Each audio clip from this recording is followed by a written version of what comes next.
Here we go. Hello, everyone, and welcome. Here we go. Hello, everyone, and Oh, welcome. hold on. I'm hearing double audio. Where are you Hold on. from? I'm hearing double audio. Where are you? Found it. Haha. Got it. Hello, everyone. Okay. Now that that's solved, we're sorry we're a little bit late, but welcome to episode 6 of The Tower Beneath This Broken Sky. This is the final night of our little RPG experiment. And if you haven't been here all week, shame on you. I mean, not really. But we're glad you're here right now to come hang out. Or if you're watching this on the VOD, there are 5 other episodes to check. A little bit of a spiel about the game before we begin. This is a weird little experiment that I concocted where we're going to play a game set using the Genesis system, where the experiment is I have 6 different players, and every night each player is going to play a one-on-one session with me, which will be streamed and recorded so that the other 5 players can check it out. The players are not allowed to watch episodes until after they play, which means everybody has now played except for the gentleman sitting next to me right now. Everyone after that point is invited to come and hang out. There will be people in the chat who are players from prior sessions. Wasted Ink, our friend Lee's, who played on Monday, should be in and around. I've heard that our buddy Hojo, who played on Wednesday, might be in here. So they and you, the audience, are trying to puzzle out, figure out, sort out what this sort of weird mystery is of this story using all the different clues people have seen over successive nights. The player next to me tonight obviously is not in chat and has no idea and is just going to be playing their brand new character with no clue and figuring it out on the fly. And then later on, if Jarrett so wishes, he can go back and watch VODs. Such is the life of being last. But somebody's got to be last. So that's our fun little experiment. We hope that you join us, you speculate, get lively, sit in the chat. We also have some friends who are hanging out. Our assistant GM, Crazy J, who you might already be able to see, is moderating. They'll be taking care of everybody. Jay is also a lore keeper, has been taking judicious notes of everything that's been going on, will be able to answer questions, understands the system very well, can explain anything that has happened earlier in this week for the most part, and is very happy to point out things or even just go, oh my god, now I get it. And they will probably share things as it happens. We also have some other mods who may be here later. Wordnay might come and hang out. Flip might come and hang out. So please obey the mods. Don't be a dingus in chat, or you will probably get bopped. I have full trust in all of them. Tonight, the show runs for usually about 3 hours, possibly as long as 4 hours, so just be prepared for that. We will definitely have at least one intermission because the other 5 nights I have definitely had at least one intermission. So there will be a break, but feel free, get up, stretch, get some water. It's going to be very chill. We're basically all just hanging out, watching a TTRPG game unfold. But to that, I also have to give a little bit of a content warning. The Tower Beneath This Broken Sky is a mature rated show and is for adult audiences. There will be some content as part of this game which is not appropriate for kids or really even teenagers, probably. There will be a judicious language, there will be a lot of swearing, there may be slurs thrown around. There is quite a bit of violence as part of this game, and quite graphic violence too. The potential exists. There's also themes of racism and oppression, which will be present. There are some things like drugs and alcohol use, cigarette smoking. There will be discriminatory subjects that are very likely to air themselves. Some maybe grotesque imagery that happens that could also occur. So please, if you're watching this tonight, or if you're watching on the VOD on YouTube, just fair warning that this is a mature rated show And, maybe don't watch this with your 6-year-old in the room. That would be bad. And I guess that's kind of it. Let's do some introductions. If you don't know already, I'm Raven or Lester, and I'll be GMing tonight as I have been every night. And next to me, this hapless individual is my good buddy, Jarrett. Jarrett? Hi, I'm Jarrett. I have no idea what I'm signing up for, and I'm excited to be here. I've been playing at Raven's tables for many years, and I know whatever we're going to get into is it's going to be interesting, it's going to be challenging, and it's going to be a whole lot of fun. So I don't Yeah, know. That's me. I'm just a dude ready to play a game. just a dude in a pink shirt. Pink shirt, which leads us Uh, to the character you're playing.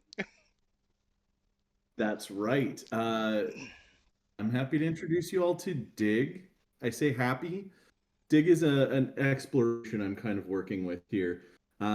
They are someone who, in their personal life, identifies as non binary, but is very still invested in contemporary power structures. They are the assistant to the assistant of the chief of police for the city, and are very happy to say, "Do you know who my boss is?" to anyone.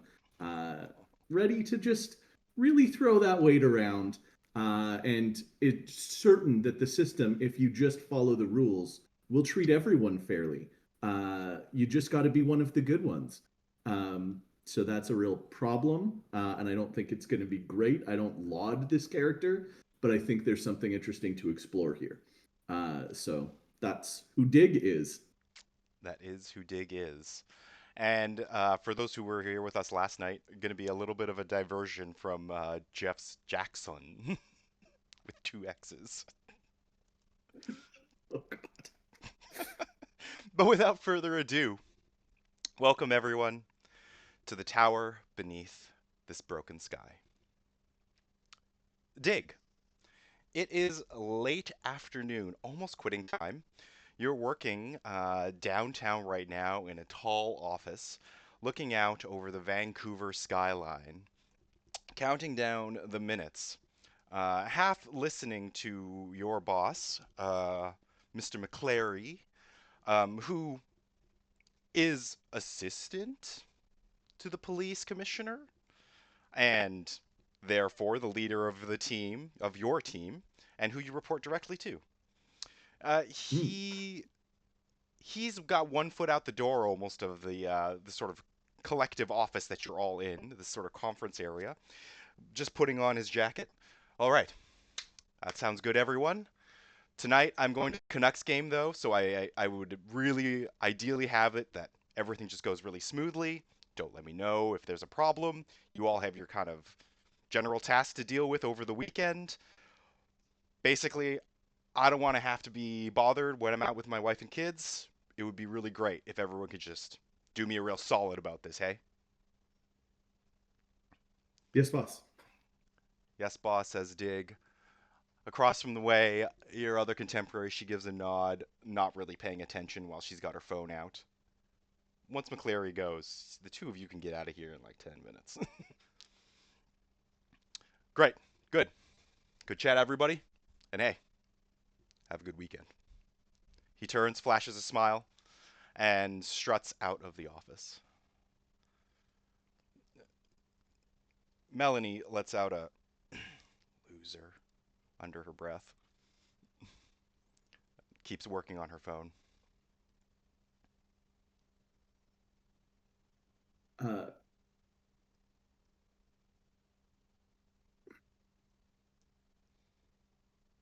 I suppose you're going to be out of here just as soon as his car leaves the garage. She nods, not deciding to answer that. What about you? Plans? Uh, I mean, I have the expense reports to get through. I've got the reports on our statistical numbers to crunch. I've got to prep for the meeting on Tuesday, and I think my parents want me to come over for dinner tomorrow. Oh, I'm sorry.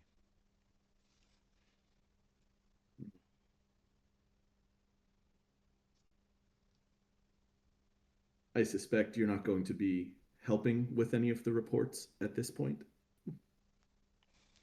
I got my section in for the expense report, and the other one isn't due until the end of the day Monday, so I don't think that we need to work over the weekend. She gives a shrug. All right. Well, I guess some of us just take what we do a little more seriously, and that's fine. I guess have a good weekend, Melanie. She's, she scoffs, and under her breath, you can again hear her say, "Kiss ass."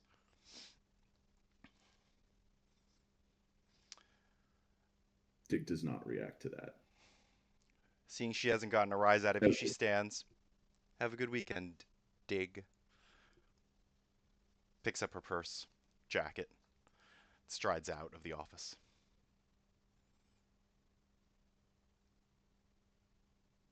At least now I can get something done. Dig will set in, and unless anything else happens, just like really actually hammer in on a bunch of super Yeah, dull, super dry paperwork. super dull, super dry. You work for a good 45 more minutes past quitting time, so to speak. Watching through the glass as very slowly other workers, finish out their day, say their goodbyes, give a wave. Some of them are apparently going to go play a game of disc golf, although it's starting to rain, which is not unusual for Vancouver in the least. Heavy rain in October, not surprising. But they're a bunch of meatheads, and so it is. Until very shortly, you are basically left alone in the office, just a little after 6. You could keep working, but you should probably get some dinner if you're going to stay in and keep going. Honestly, if there's no one left to see Dig working late, Dig will probably pack up. Pack up. You gather your things, put them away into your bag. Last one out. Turn on the security, turn off the lights, Nice. make your way towards the elevator. Elevator descends very quickly and then kicks you back out onto the street. It's busy out. Heading home means taking the train down to Langara, easy from downtown, and it's a little bit later in the day. Should be less busy by now.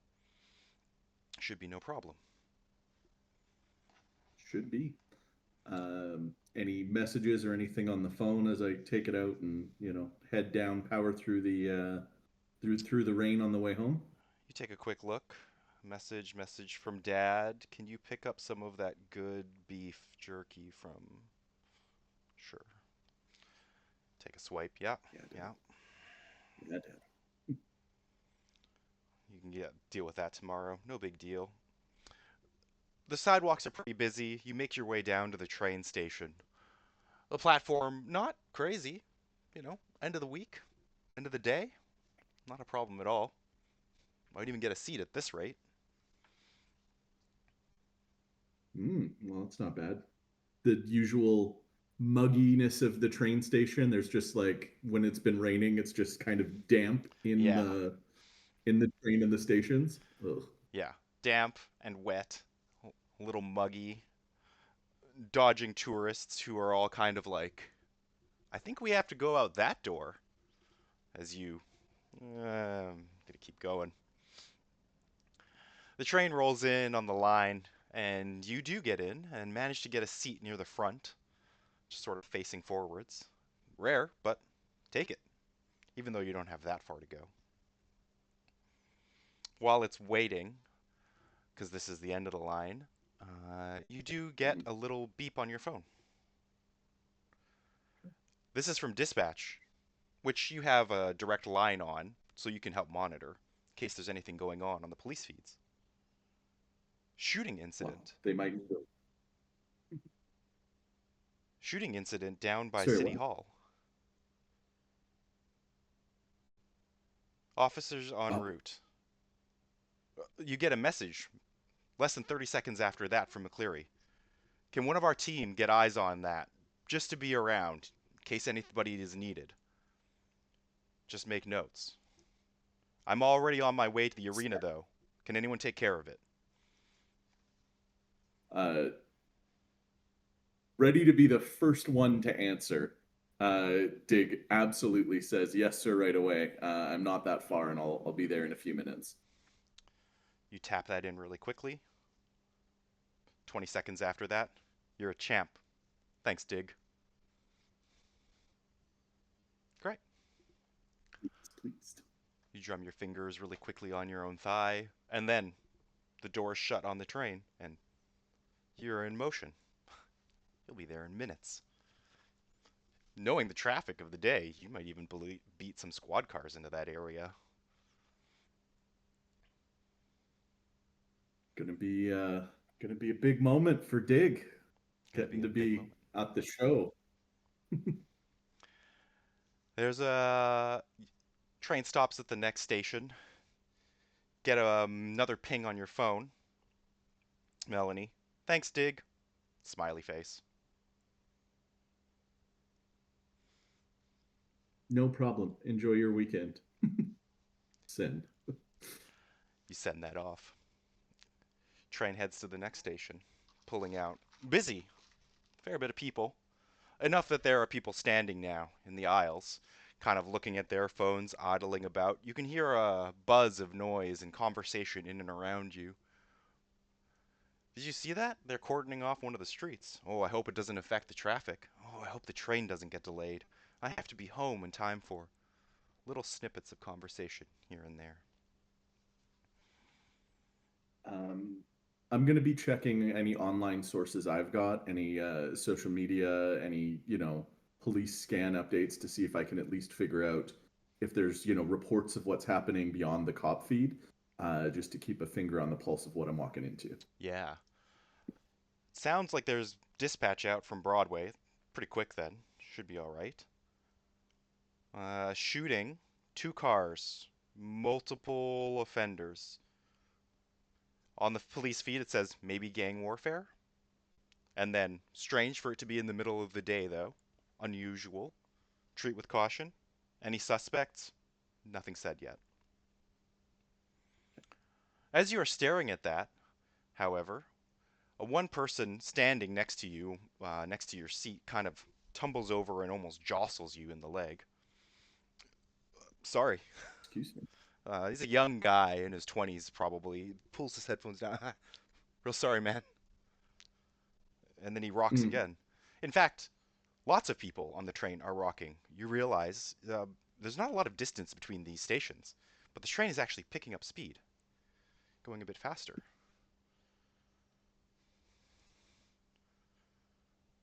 I give it like 30 seconds. Do I continue to notice the increase in speed? It continues to speed up. It's unusual. There's a couple people. One person falls over closer to the doors, cursing, and another person reaches over. What's happening? As they try to help them Uh, stand up. Dig will immediately hit the stop, the emergency stop band. You reach up to hit the emergency thing, and then you are jolted backwards into your seat as the train starts picking up speed even further, going faster. There's a bunch of shouts now, a couple yells here and there. People are holding on with two hands now, grabbing onto each other. The train is picking up a lot of speed. You crane your head to look out the front of the train. What is going on?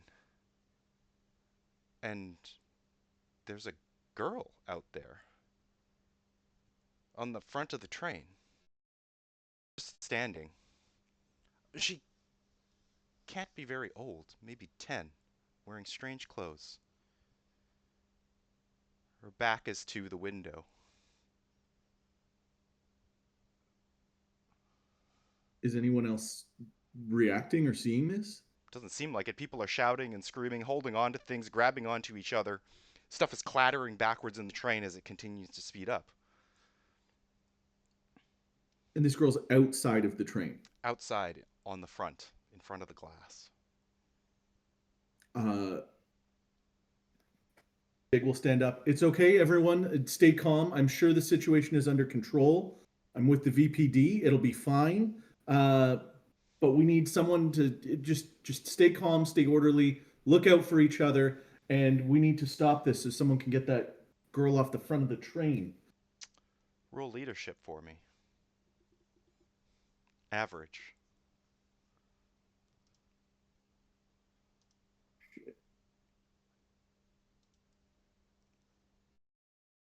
2 presents. And I don't have any skills in it, so none of those get bumped to yellow. All right. And 2 purple. Should just be, oh, sorry, 2 purple. Let's try it doing it right.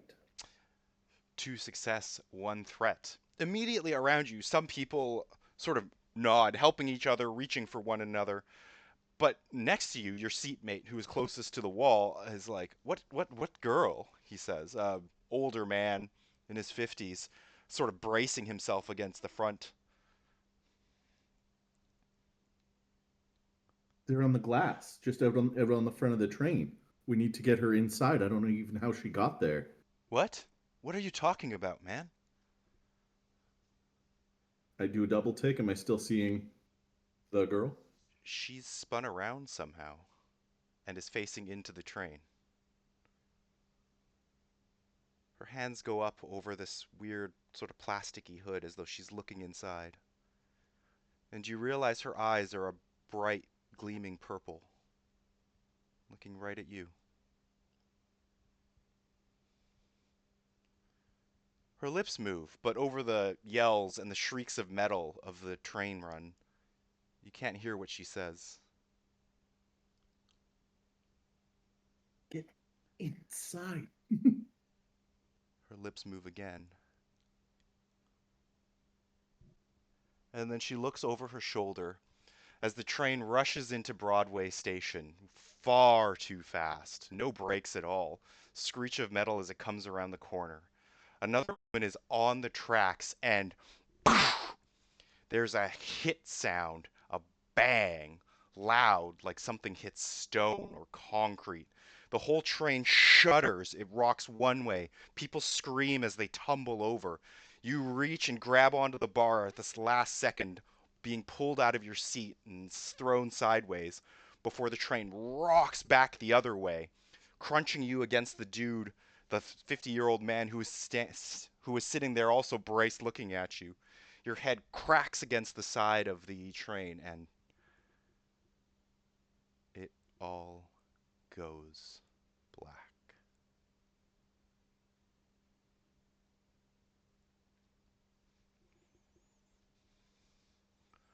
You feel a weird feeling inside your stomach.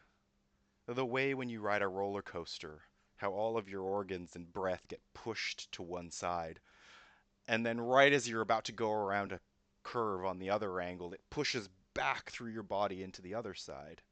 This nauseating, twisting feeling, like everything is jumbled up and shaken,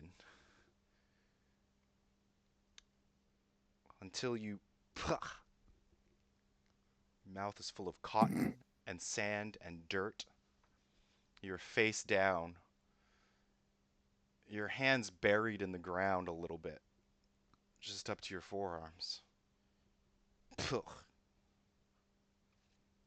You try to blink away the grit and dirt and leave your right arm out of the ground so you can rub away your face a little bit and look about. Where are you? Where am You're in a field. There's rock and sand and dirt and dust. A handful of shrubs. No trees. Wide open. Overcast. Not raining. I? Like wide open on all horizons, just field. You're sort of looking forward first before you get yourself up on your feet and turn around, but yeah, wide open in front of you at least. In the sky, an overcast of heavy clouds that looked like cracked stained glass turned red. What the hell? Dead? I've got to be dead. I've got this. There's no field at Broadway.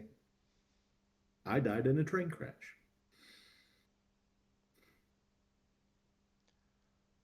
I feel. Do I feel normal aside from head wound You and touch your tummy? hands, You feel okay. Actually, your bag is still on you, your raincoat, gear. Gingerly, you touch your head where you remember hitting the side of that train. It doesn't hurt. No bruise, no blood.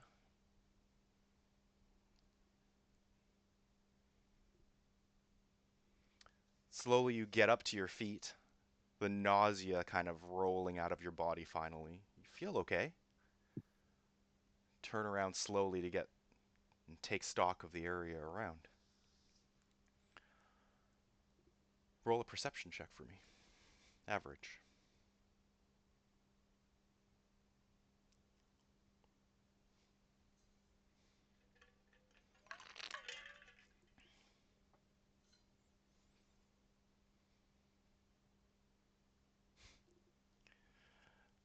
1 success, 1 threat.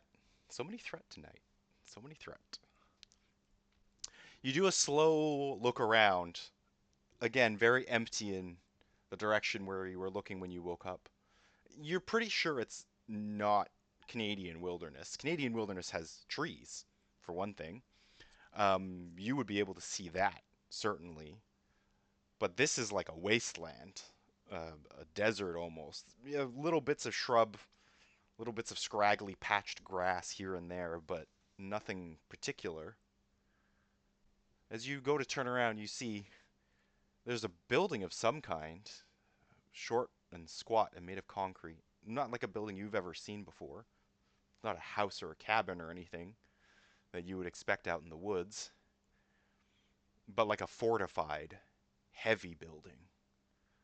Thick walls and tiny windows, and a fence of metal around it.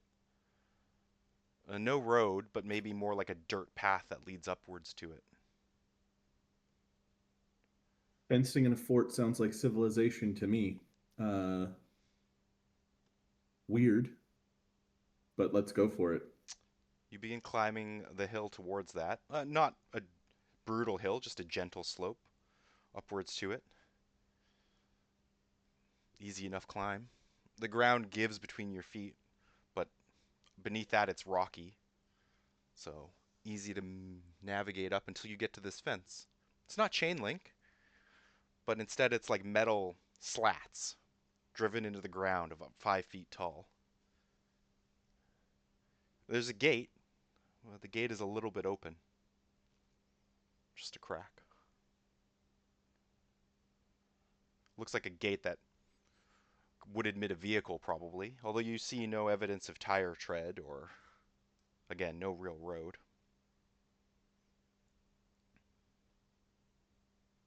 Still not sure what to make of this. Now, you said the ground kind of gives under. Are we talking like gravel, or are we talking that there's just like a topsoil layer and sand underneath, or More like like what a kind of give? topsoil and sand layer, yeah. It's just like a soft shifting underfoot. Yeah. Okay. All right. I will. I mean, obviously, I'm one of the good guys. So I'm going to approach this gate and peer in. No, You I'm look just in. going to stride through. I'm not even going to peer in. I'm just Oh, going to sure, walk yeah. in. Yeah, it's open. You walk in into kind of an open compound area. There is, again, sort of a beaten path through the dirt and sand that leads up to a frame, a door frame of some kind, although not really a door that you would know, made of metal, pretty flush with the walls. There's a window next to it, again, very small, maybe only like 9 inches tall, but about 2 feet wide. Smoky, darkened glass. Carefully approach.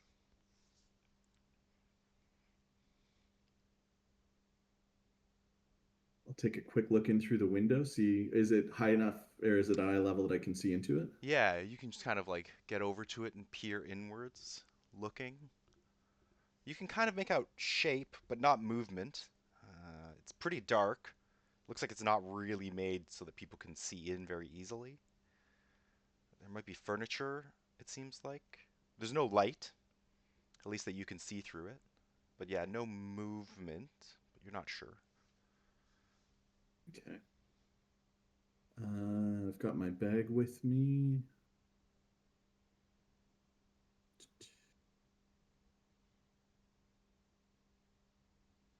Yeah, I'll take out my phone, pop on the flashlight, and make my way over to the door.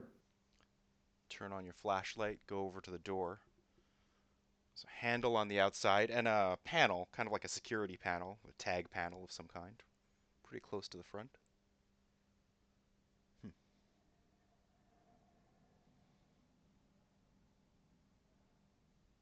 I'll turn the door knob if I can. You said there's like a handle. Yeah, you reach for the latch handle and it opens. It's unlocked. It swings open with a creak.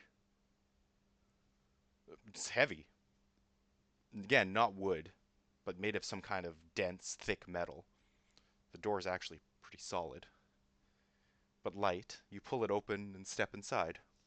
You find yourself in quite a large room, maybe 1,000 square feet or so, multiple tables. There are field cots kind of around the periphery, handful of tables, a bunch of lockers here and there, a hallway off one side that goes down and descends, it seems. It's dark though, no lights, or you look fumbling in the dark. Oh, you touch a panel, a little switch. Lights overhead come on. LEDs baked into the ceiling, casting the room in kind of a bluish glow. Turn the light off on my phone. There's cots in this room. Yeah, there are about 6 cots. Are they made? Or are there signs of like habitation around here? You make your way over them to them and take a look. There's nobody in anything. There's nobody around at all. Yeah, they all look made. There's blankets for most of them. Little foot locker boxes at the base of them. 4 of them are already open and empty, and 2 more that are closed.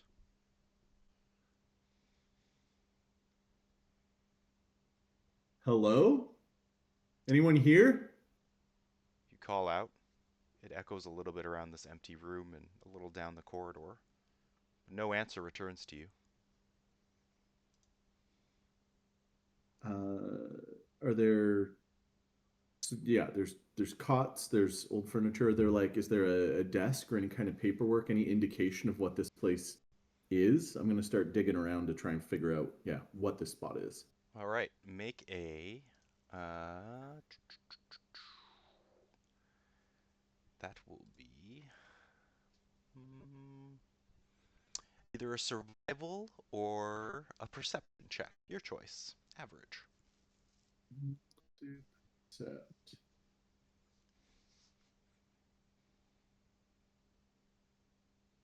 Perception's cunning. It's three, one, two. Dice pools. Hey, Hey, there we go. one success. You take a careful look around here, Dig, and all right. Looking at the tables, all empty. This one has um, what looks like a camp heater, maybe of some kind, in the middle of it. Inert, no fuel, but like it's got the little stand that you sort of seen before. Huh. Desks on the outside. There's 2 of them. No drawers in them. Chairs. Seems completely flat. Made of metal and glass. Pretty fancy stuff, actually. Sort of smooth, rounded edges on everything. Hmm. You go over to the closed lock boxes. One of them is locked. It's got a little tumbler set. The other one is unlocked. You swing it open. There's a pair of boots, a couple blankets, pillows, some kind of packets, 2 bottles of what looks like water. Okay. Uh, am I getting phone signal? Am I getting reception here when I look at my device? You grab your phone out again and take a look, unlocking it. No signal detected. Where the fuck am I? Uh,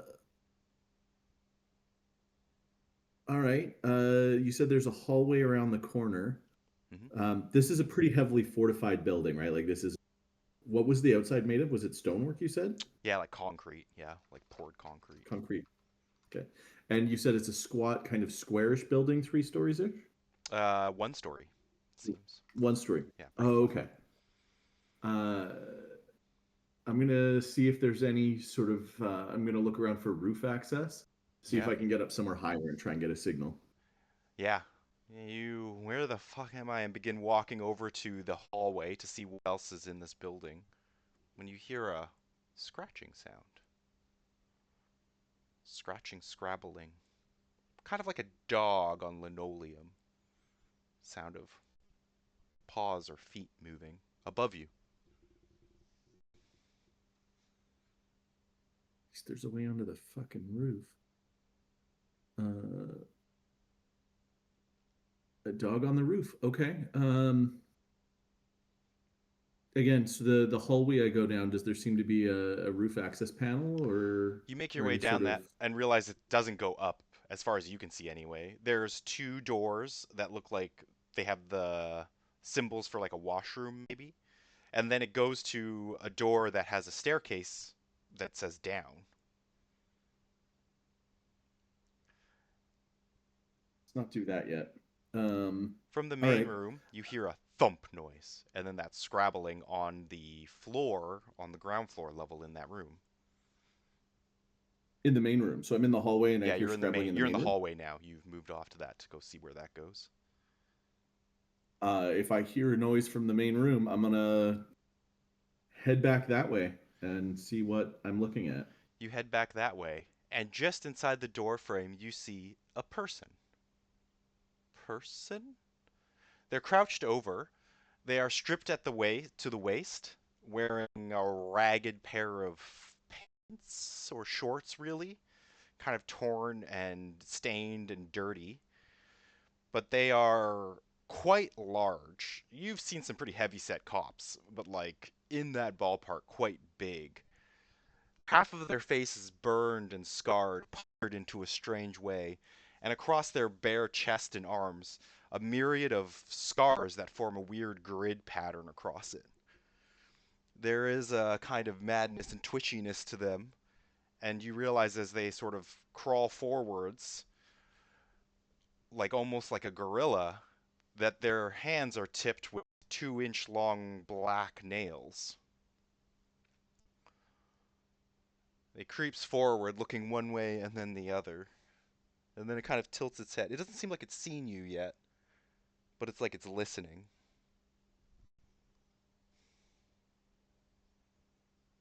I'm going to reach into my bag as quietly and carefully as I can. I have a knife in there.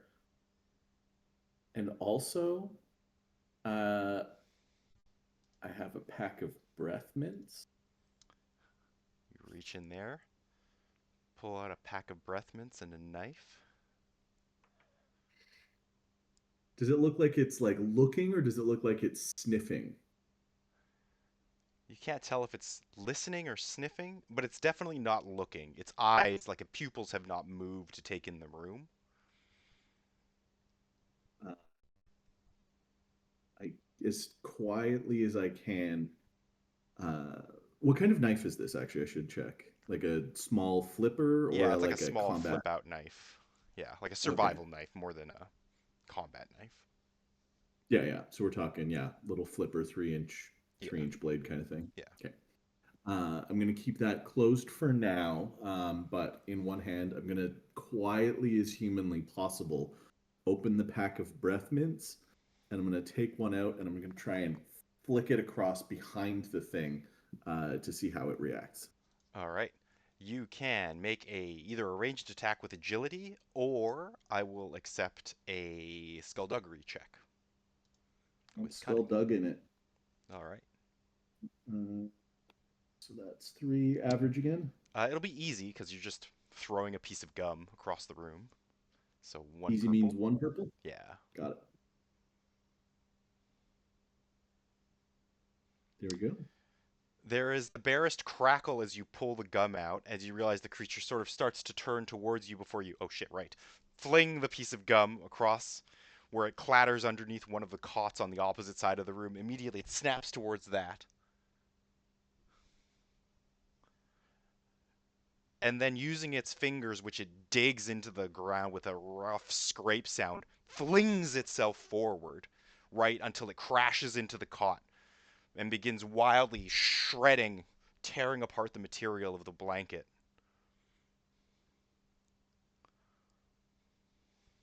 I'm gonna head as quietly as I can for that door down the stairs. All right, you can roll stealth, average. This agility. Oh boy.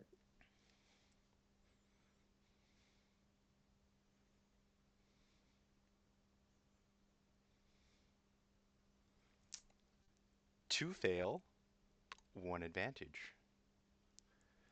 Dig, Great. you take a step back, look over your shoulder towards where you need to go. Not far, maybe 5 meters, 7 meters. Look back at the creature still like frenziedly shredding apart this like blanket into scraps of fabric, and shuffle your other foot back again before you stumble and hit your own heel with a clump clatter of your boot, of your shoe, and the creature immediately straightens up. You let out an involuntary kind of breath as it spins around and then flings itself towards you, at least towards the door frame. What do you want to do? I'm gonna get the fuck out of there. You turn Hauling and ass run, down those stairs. hauling ass, jamming against the door. It swings open as you go.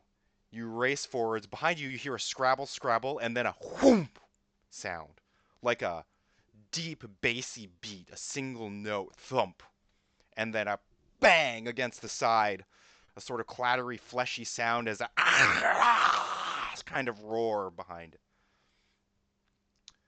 You push through the doorway, and there is a metal, like a utility staircase that spirals downwards. How far down does it go? You can't see, it's dark. Uh, I'm gonna start scrambling around it as fast as I can. Half an instinct is to like look down and see if I can vault it and land. But if I can't see the bottom, I'm Okay, not gonna chance that. you start carefully. You grab onto the railing and start going down as fast as you can, unmindful of the banging sound behind you as you descend down this stair, this metal staircase. You hear the screech of the creature, and then it scrabbles away from you, and then you hear another whoom sound. I stop and hold as still as possible, and I just listen to see if it's still coming or what stopped it. Probably about 15 steps down the staircase. Stop. In utter in the dark, listening as best you can.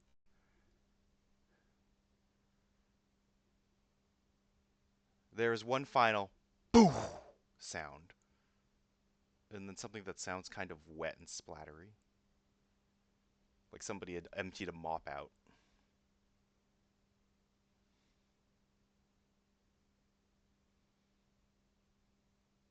Cautiously start stepping back up so slowly. So slowly, please don't make a sound. These metal stairs.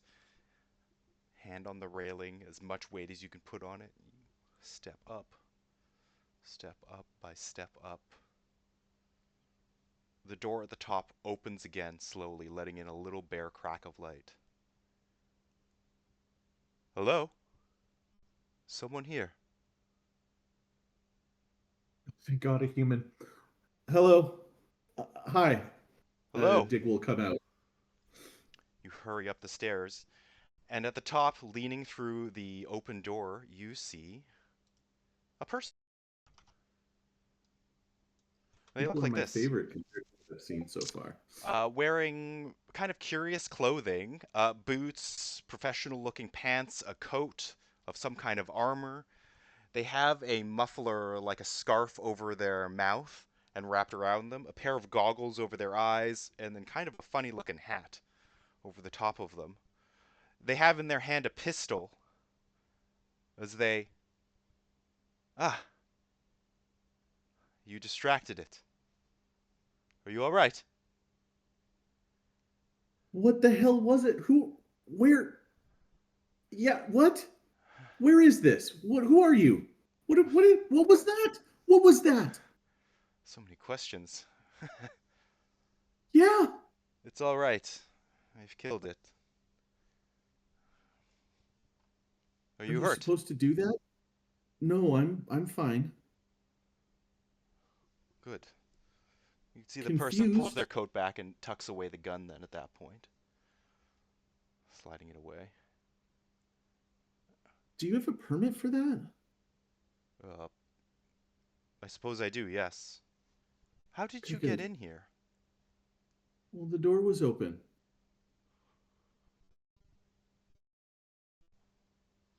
The person looks over their shoulder towards the door and then, huh, surprised. I mean, you should probably. Can we lock it? Are there more of those things around? What the hell is that thing?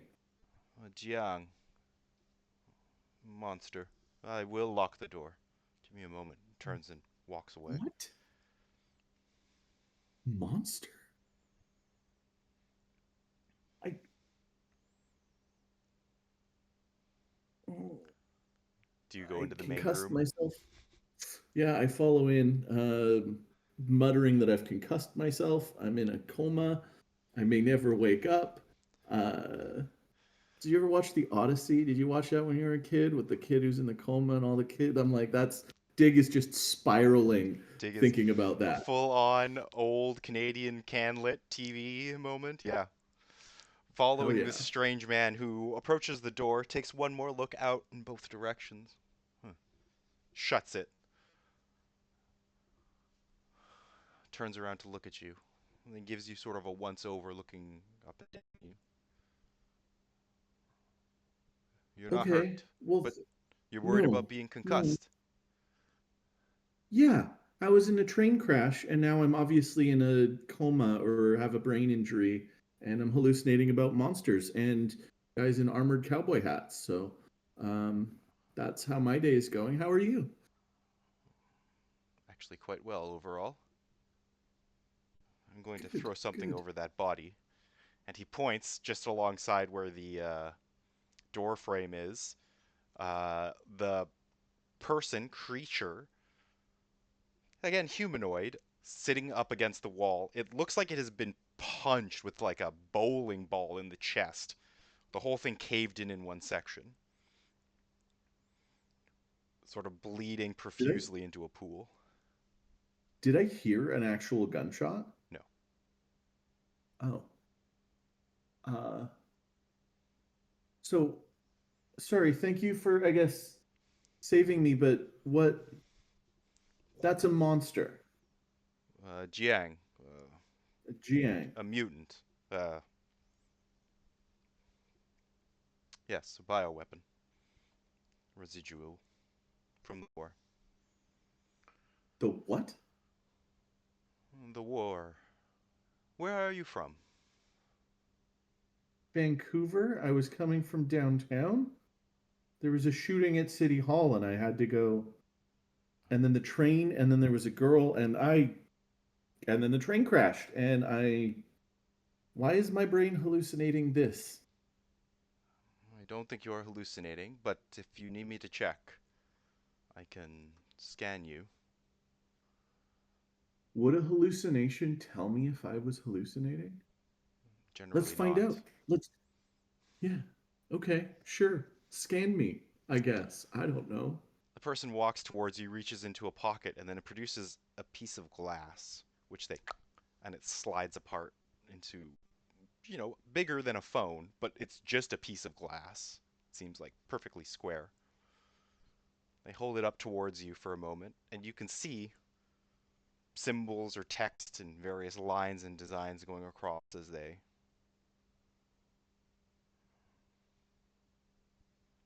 I have good news. You are not concussed. He slaps it closed. Cool. My Thank name you, is Yaren. completion. Yaren. Okay. Hi, Yaren. I'm Dig. A dig. A dig as in Yeah, you dig? I do not dig usually, but hmm, Okay. Well, that's my name. I'm Dig. They, them. I woke up outside after a train crash, and I don't know what war you're talking about, or what monsters are, or where I can get some armor like that, or whatever gun you use that put that hole in that thing so that I don't get shredded like a blanket. right. Vancouver. Are you the? Where is that? Is that Yeah, a settlement around? it's a major city in the west coast on the U.S. Canada border. He looks Just a cool confused. 3 million. Don't worry. God. Okay. All right. What year is it? Where? What? T- Bioweapons. A war. Okay. Before I answer what Yeah. year it is, tell me about the year from where you came. Well, right now, out in the real world, outside of my mush brain, is 2025, and it's October and miserable and rainy, and there's probably like 75 dead people from a train crash that I'm lying in a pile of. So that's cool. He snaps out the piece of glass and sort of is half paying attention to you as you ramble and half paying attention to what he's reading. 2025. I see. Yeah. Vancouver, Yep. Canada, US. The one. I see. Mm. All right. I believe you. Snaps it closed. Okay. Cool. That's good. Thank you, Fever Dream. Yaren. So are you like the police here or what? No, not like a police. Okay. Because I'm with the police, and I would really appreciate being able to talk to someone with, some sort of, I don't know, the organization, the how do we get help? How do we keep people safe here? Ah, you're talking about the Kuomyang. Yeah, definitely talking about the Kuomyong, All right. probably. Well, we are about 15 kilometers from Reeve, but much closer is the tower. Okay. Tower. All right. Do we want to go to the tower or do we want to go to Reeve? Given the time of day, I do not think it is possible to get to Reeve before sunset. I am on my way to the tower. I must gather some scavenge from below, some supplies, and return. But if you wish to accompany me, Yep. Yep, I sure do. Do you have a spare one of those, whatever put that hole in that things? you have no armament. Diggle flick open the 3-inch pocket knife. Sonic I knife. got it. Effective, but only at very short range. Nope, just a metal knife. Doesn't make any sounds. Oh, less effective.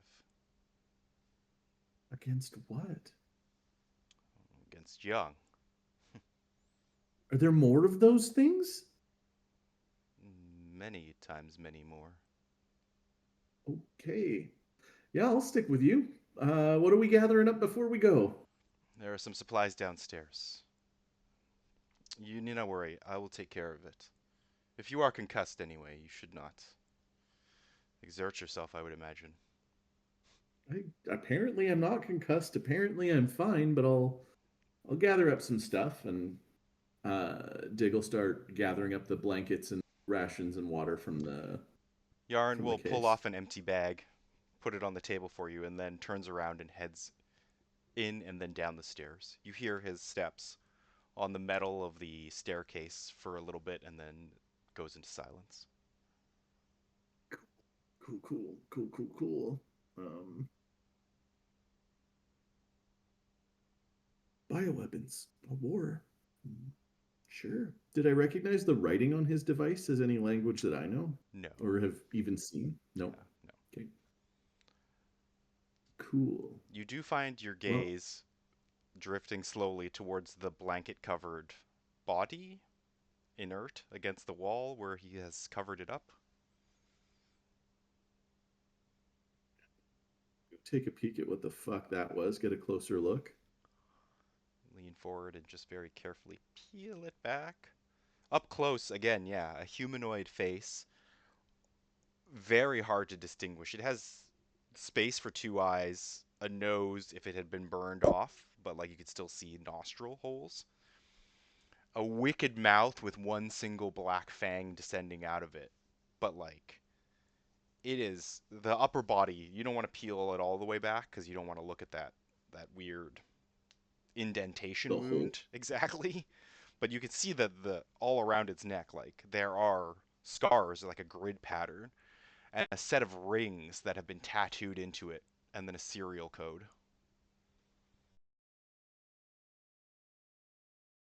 I might snap a picture of the serial code. I don't know, weird impulse, but I'm Yeah, gonna you do pull it. out your phone and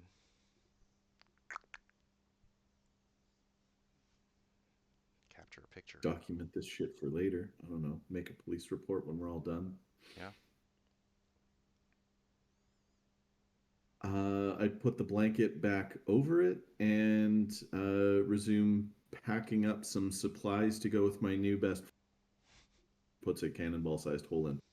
All right. It takes a moment, and about 5 minutes later, after you've packed as much as you think will be useful for this bag, Yarn returns with two more bags wrapped around his shoulders. All right. Well, Dig, is that short for something? Like Digby or the like? No, it's just the name I picked. Oh, all right. Let us go. Thanks.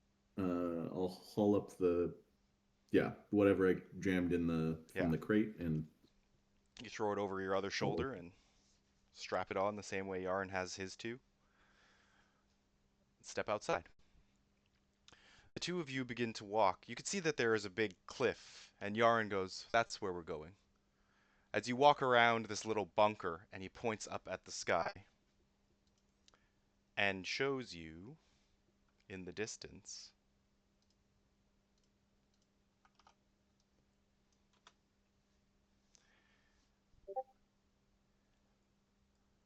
a monstrous structure spanning upwards. It's so tall. You have seen skyscrapers. You have seen some of the great buildings of the world, postcards of the Patronus buildings. This dwarfs that by an order of magnitude.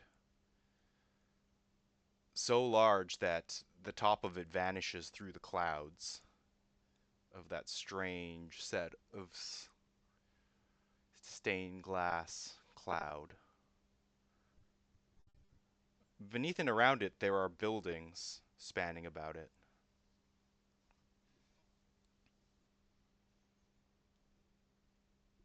I'm sorry, where are we? That is the tower. We are about a kilometer away. The tower. Yes, Okay, well, I'm not from around here, I don't think. There's just one tower and that's it. That's the tower. that is the tower. Reeve is that way. He points in the opposite direction.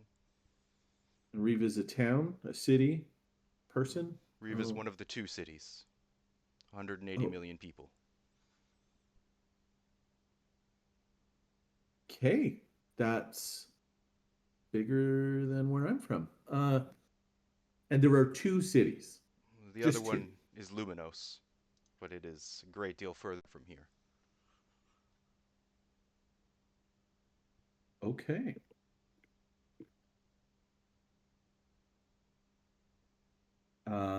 All right. So what's at the tower? Why are we heading there?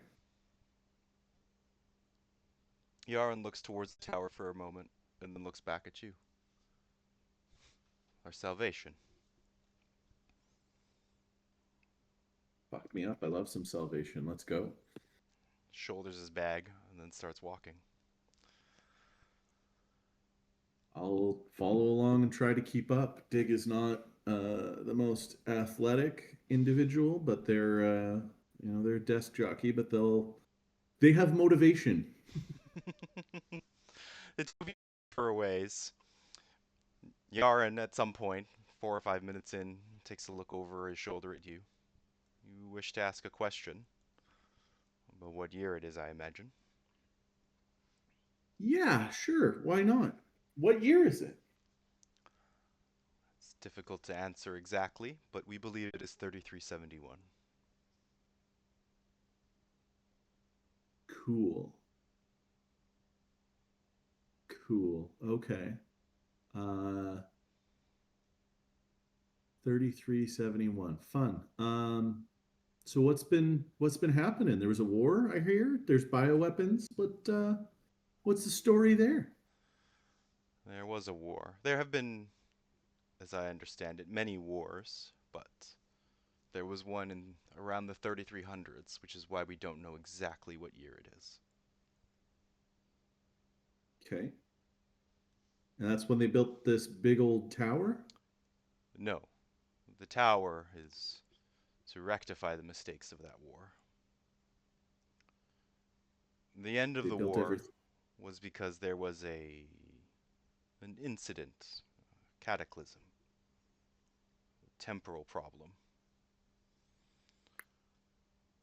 Familiar with those, I guess. We're learning anyway. Right. 2025. Yep. Our time has popular culture which has dabbled in time travel.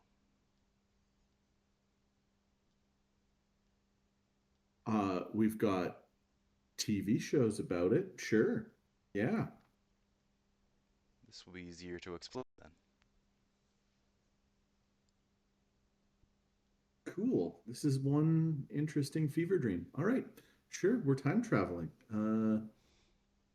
Yes. Good.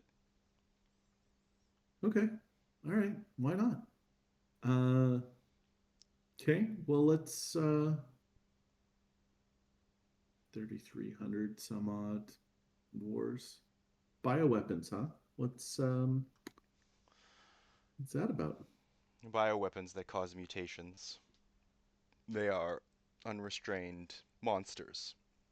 The Kuomiang defend both cities. The Jiang are the word we use for raiders, bandits, warlords, those who would make use of these weapon remnants. Steal and kill. They establish territory. They war with each other. Oh, okay. Gang wars, I know. Territories, I know. And the good guys keep them in check. All right. I can work with this. Remarkably straightforward, then. Sure. Yeah, yeah, I guess as straightforward as it's going to get with head injuries, time travel, bio warlords, and and that tower.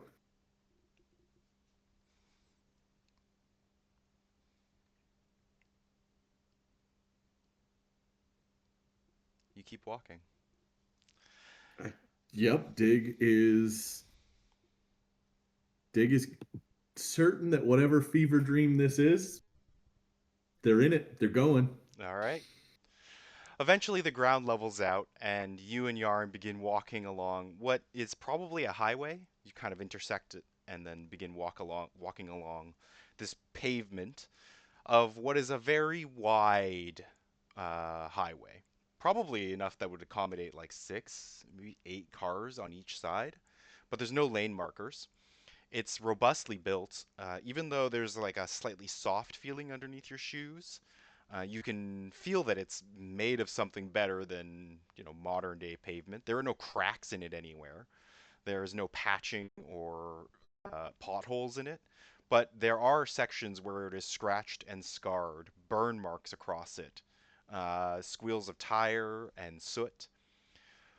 As you keep walking, Yarin and you actually pass by what looks like a very large vehicle, like a double bus maybe, except tilted on its side, still on fire, smoking with black, heavy, sooty smoke. Yarin gives it a cursory look and then continues walking, unconcerned. Yaren's not concerned. I'm not concerned. Yaren seems to know his shit. Did you He's shrug got your the gun. shoulders? Continue on. You begin to step into what you had thought was maybe a town around the base of the tower, but very clearly becomes not. It's like a military base. More buildings of concrete all around it, heavy fortifications. These are really big, robust redoubts, and but entirely abandoned. At least you see nobody around. Glass broken, all empty, no lights anywhere. It seems quiet and silent, but for the crackle of flames here and there. Sections of these buildings have been crumbled or attacked, bombed perhaps. Some of them have caved in. There are fences that are knocked over, whole buildings where you can like see right through where big shells have caused massive gaping craters.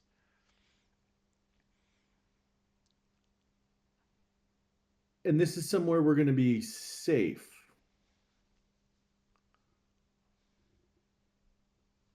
As safe as can be found around here. Cool, cool, cool, cool. Okay, cool. Um, yeah, all right. Because it just looks like this place gets attacked. Does this place get attacked? All places get attacked.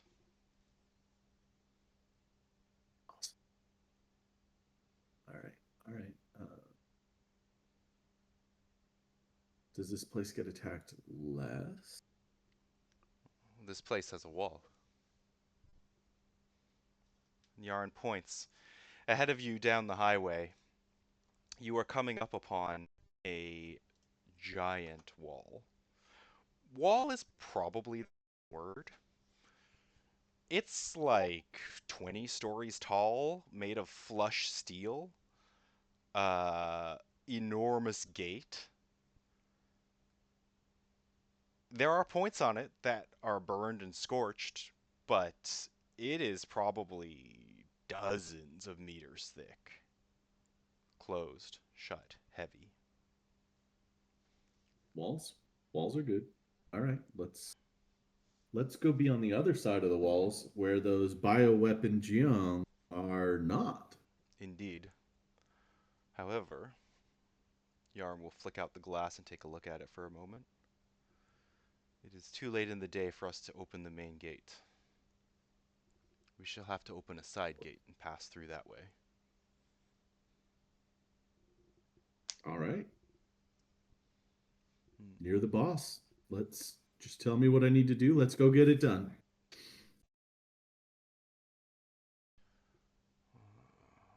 We will climb. You see there, alongside the main gate, about 6 stories up. He points. You can just make it out. There's a doorway and a window. It sits out from the wall just a little bit. The wall itself has a myriad of like ladders and rampways and staircases, escape hatches and exits kind of all over it. Many of them are damaged, and so it will not be like an easy or straightforward climb, but like a navigable one, perhaps, if you are skilled. We'll go We'll up see. there and open one of the security gates. This one, Love it. 5C. He points on the ground level towards an entryway where you can see that there's an open doorway of some kind. Safer than opening the main gate. Safer works for me.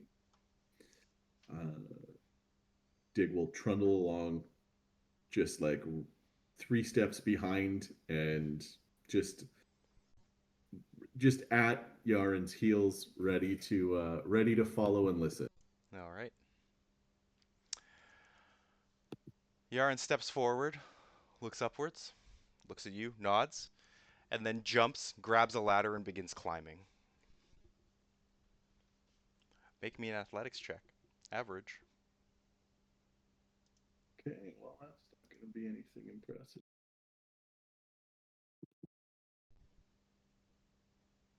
Oh, two success, one disadvantage, one threat. Yeah. Yarn has clearly done this before or done something like this before. He's quite smooth the way he moves. Even though you get the sense that he's older than you. He jumps up, grabs with one hand, brings his other hand up to the ladder, and heaves himself up straight up until he hits a landing and then begins to walk up a sort of back and forth fire exit kind of stair. Hops like a good 3 feet gap towards a ramp, lands on that, and then continues to climb. At some point, like posting between two pipes, he sort of arm over arm goes up. Wherever he goes, Dig, you just gonna mirror him. You're not gonna do anything fancy. You're not gonna. You're just gonna do touch exactly what he sort of touches. There are sections of this path, like I said, that have taken damage. At one point, as you were both walking up a fire escape, sort of set of stairs, Yaren vaults himself up, clearing 4 steps and landing on the far side. It's been crunched right in against the wall, as though hit by something or smashed by something. You jump 4 steps, maybe take a step back and sort of warm yourself up a little bit as you bump and then leap across. You almost don't make it. Your feet barely clip onto the step and you windmill, flailing for a second, almost about to go pitching backwards before Yarn reaches out and grabs you by the wrist, hauls you forwards. Thank you. I owe you twice now. Think nothing of it. I made you walk this path. And Yarn turns and continues. It takes a little bit longer, perhaps another 5 minutes, before you arrive at a landing. A large door frame, similar to the one you saw outside the bunker, a very large window, but smoky frosted glass, and another panel. Yarn reaches into a pocket, produces a piece of plastic, slides it over the panel, and the door slides open. He steps inside and you follow into this room, just a small room. A desk taking up in one entire wall, a chair, a table, a pair of lockers on the far side, a door that has the universal symbols for washroom on the back end of that, otherwise sparse. If you need supplies or water, you can get them through there. It'll be but a moment. Supplies, yep. Okay. I've got some supplies. I got a couple bottles of water, blankets, and rations. Well, I assume those packets from before were rations. Yeah. But I'll go look at the supplies he's talking about. You walk over to the bathroom. There's a shower, a toilet, neat, sink, mirror, first aid kit on the wall. You realize that you're pretty grimy still from when you were face down in the dirt and then have been maybe a bit sweaty from climbing for the last 6 or 7 minutes. Yeah, I'll take a little time to wash up. Dig's got like brush cut like cop haircut, but like it used to be at some point pretty bright green, and it's quite faded. It doesn't look like it's been touched up since then. But the style is very much in line with just what you'd expect from a cop shop employee. All right. Um, they wipe their face down a little bit, dust off as much as they can, just do a quick freshen up before heading off to find more stuff. All right, yeah. You freshen yourself up, check through the first aid kit, see if there's anything. Probably should leave most of this here, but it seems like it's well topped up. Seems okay. Put a bottle of water in there. Who knows? Be all right. Yeah, a couple of painkillers, an antiseptic, some gauze, and yeah, leave enough that there's still a useful amount of any of that there.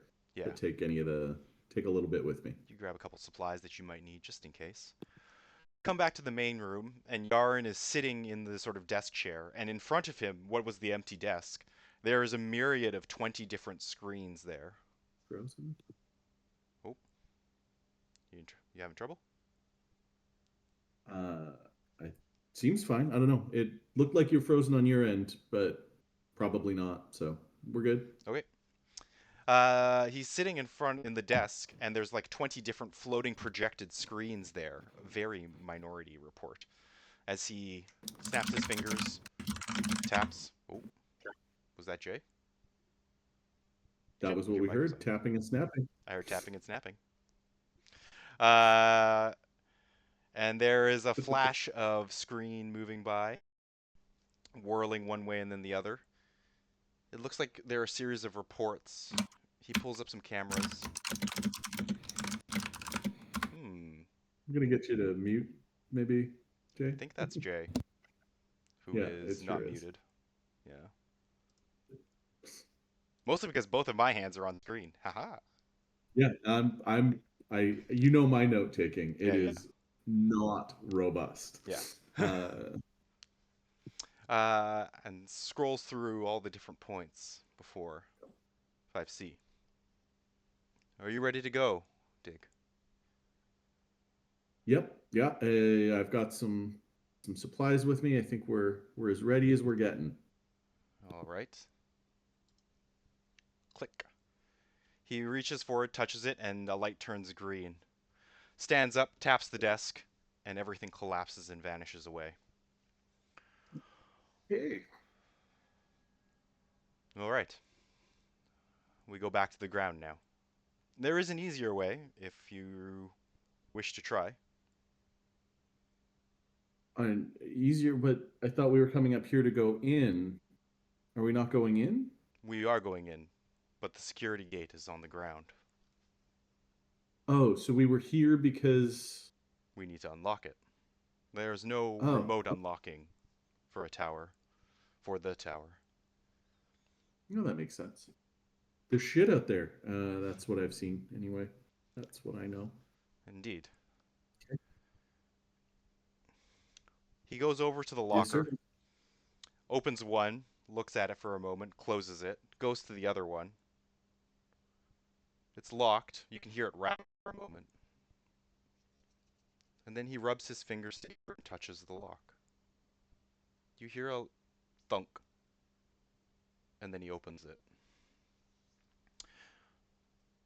He rifles through it for a moment and then pulls out what looks like a belt, wraps it around one arm, closes the locker again, and then approaches you. This will allow Hmm. us to descend quickly.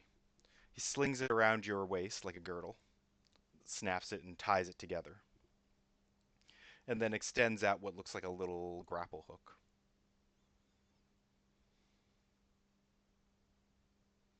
You're the boss. Yeah. If you think this is a good idea, let's do it. Very well. Let's go. He goes outside.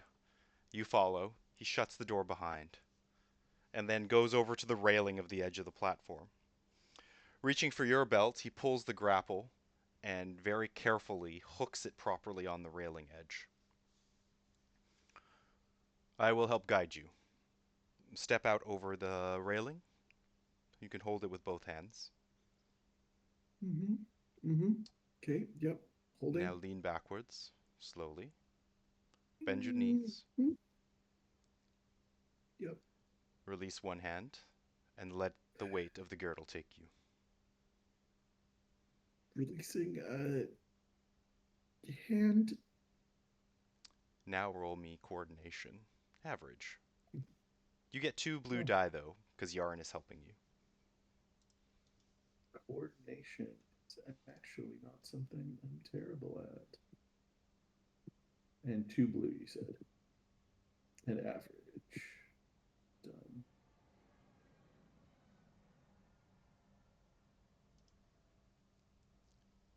Oh, yeah. Success. 2 advantage as you release one hand. All right, bend your knees, release the other hand, lean backwards. And Yarn reaches over to the girdle, presses on it for a moment, and you begin descending very gently, slowly, even slower than an elevator as you descend downwards. This is a lot easier than the climb up had been. That's great. Very carefully until you hit the ground. Your feet touch on the gravel, right on the ground beneath you, and you stand up. Looking at it, you can see there's That a was blinking button.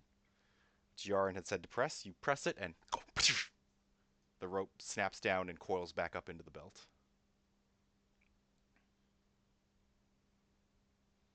that was neat. That was good. Yep. That was that was not so bad. Above you, Yarn grabs onto the railing and vaults straight over. He drops, plummeting before it slides up and slams into one of the railings. It swings him towards the gate, where he runs, his feet extended out towards the wall, and he sort of like hops once, hops twice, lands on the ground, and then and it snaps back into his belt. You've done this one before. I have. Come. Yep. Yes, sir. And with that, he steps through this 5C gate. You walk through a corridor, pretty expansive, pretty large, and there's a very big sort of metal gated barred wall, but it's green and there's a section that's wide open. Yaren, without pausing, simply walks through it.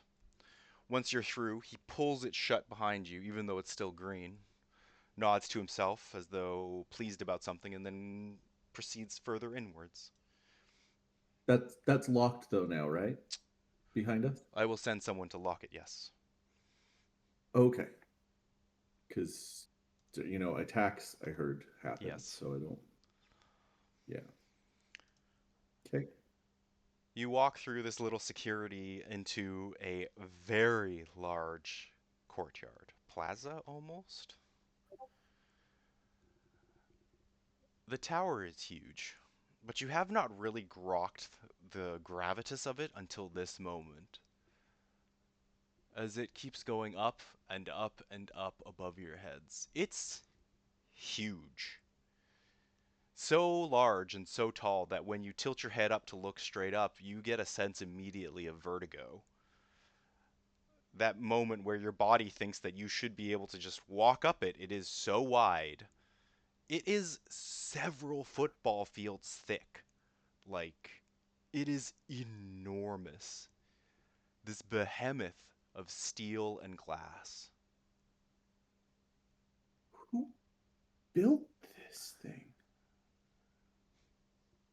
Yarn nods. At the far end is a staircase that leads up to a giant gate. A portal, almost. Again, massive, though. 120 meters tall, 80 meters wide, with a split down the middle of it, and a bare light at the front. Yarn simply walks forward towards it. You can see the ground is all steel plating, but there is dust and dirt which is collecting in the corners. Again, it's empty, dim but not dark. The light coming through from the tower, even though you're in its shadow. You climb the stairs till standing right in front of this, again, enormous gate. Yarn looks over at you for a moment. Dig, Yeah. Yes, sir. before you arrived, you said something about a train. Yes. A girl. Yes, there was a train crash and there was a girl outside the train. She had weird eyes. Anyway, she shouldn't have been outside the train and she was trying to talk to me and then the train kept speeding up and then I crashed and then I woke up in the dirt outside that little bunker place. When you say weird eyes,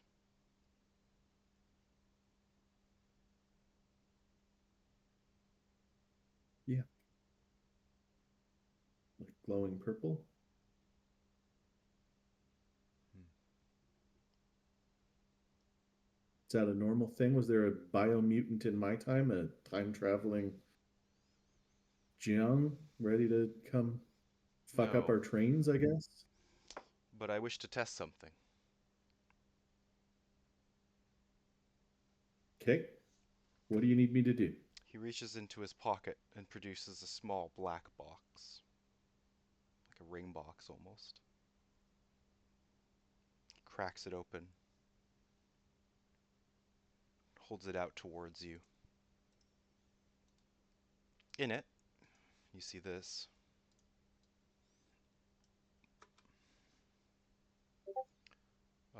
coin, a black coin of some kind. In the center is stamped a tree, and then there are a series of symbols tracing around it. When you touch it, it's cold, but it feels like it's hums or vibrates, throbs almost slightly.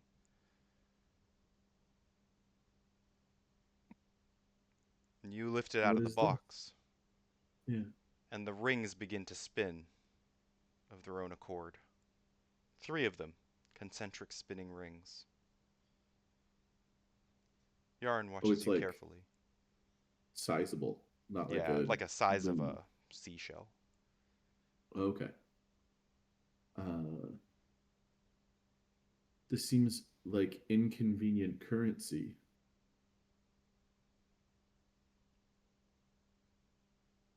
Is it supposed to spin? It is. Great, nailed it. The way into the tower. Hold the coin, the relic in your hand. Press your other hand against the steel.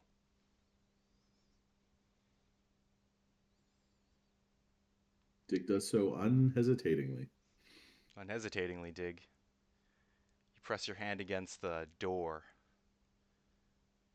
Resolute and heavy, big, thick too. And then your hand slowly begins to phase through, and you pitch forward, stumbling, as you hear Yarn behind you. Welcome, curator. And then you have that same weird sense, not of vertigo exactly, but just like weightlessness, adrift, until you stumble forward on your own feet, not falling over at least, onto the inside. And you realize you are in this place, this tower.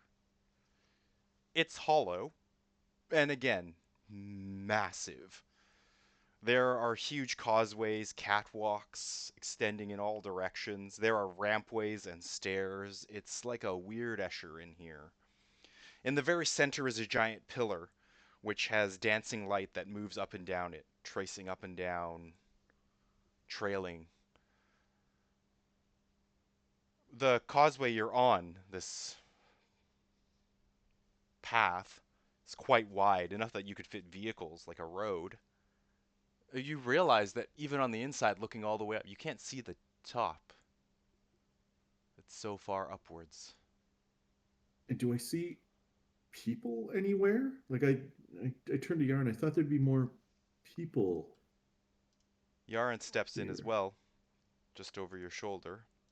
Ahead of Yeah. you, you do see three people, Okay. about 200 meters away. And they look like this. A man in a sort of half cape, big and burly, wearing boots and pants. Another man in a coat of some kind, robes perhaps. He has a cane. And then a woman in an elegant dress of white and black and a sword on her hip. Yeah, why not? The man with the cape pulls out as he spins around at the sound of the boots and your voices, pulling up a rifle and training it down the path. Hey, who's there? He calls. But Yaren simply raises a hand. We've returned. We? Calls the man. He begins to stride forward, gun still trained forwards. Yaren simply crosses his arms. The other two people ahead of you cross forward as well, pacing with inquisitive looks. Unconcerned with the fact that there's a gun trained on you, the man with the cane, he doesn't need it to walk. Ah, did you run into any trouble? Yarn shakes his head. No. Who's this? And the woman, looking at the coin still in your hand, Dig, reaches out with her hand onto the gun and slowly pushes it down. She gestures towards the coin in your hand. Dig kind of half offers it, looking to Yaren to see if that's the move here. Smoothly, the three of them drop to a knee and bow their heads. Welcome, honored curator. Um, And here, let's I take our break. Perfect. Sure. Everyone, Great time for a we'll be back in 5 or 10 minutes. This is all of us on break. Thank you. See you guys soon.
Hey everyone, we are back from break.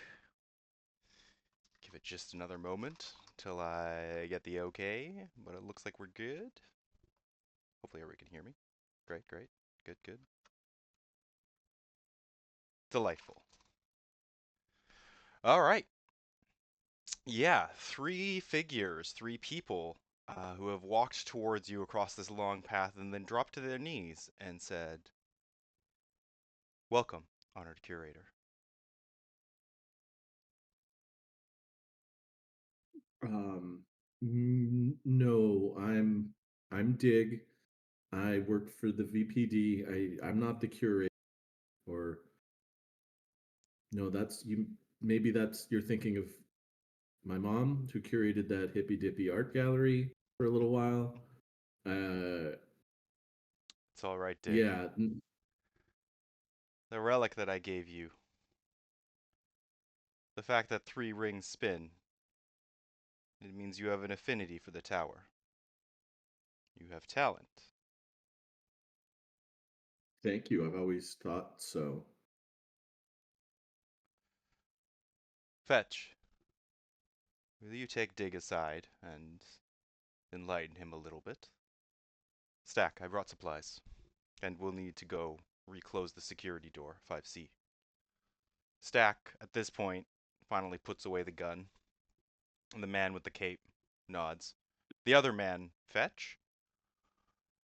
Uh, come with me. Dig, is it? Yes, sir. Dig. That's me.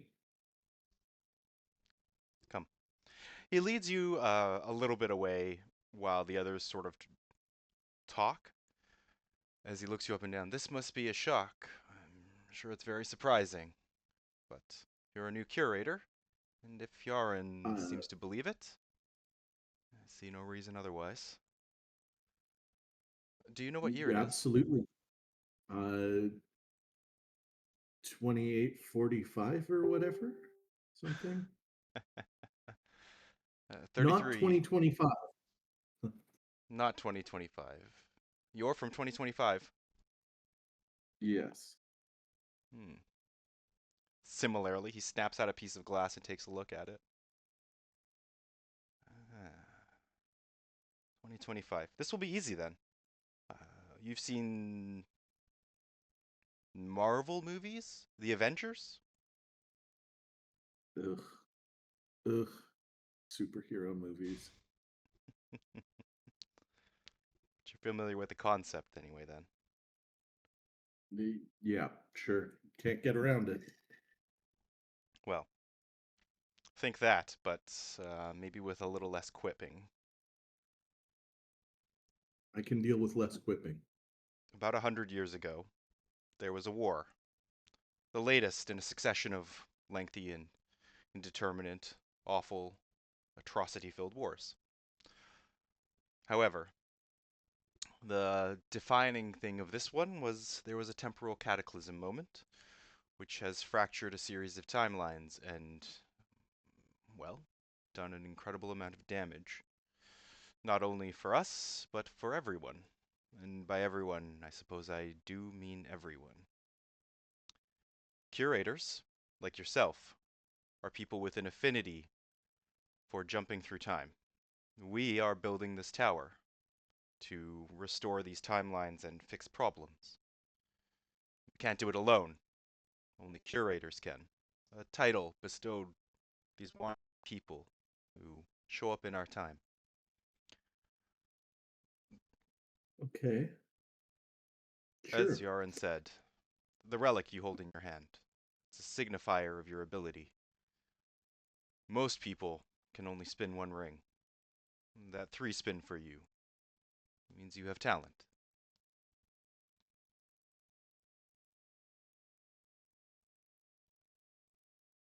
This isn't a fever dream, is it? I'm not dead. I'm not concussed. I'm not in a coma. You're serious about time travel. One would think you'd be open to it from all of your pop culture references. Hmm. Yep. Okay. Uh, it I guess if I'm stuck in a fever dream, I'm stuck in a fever dream. Okay.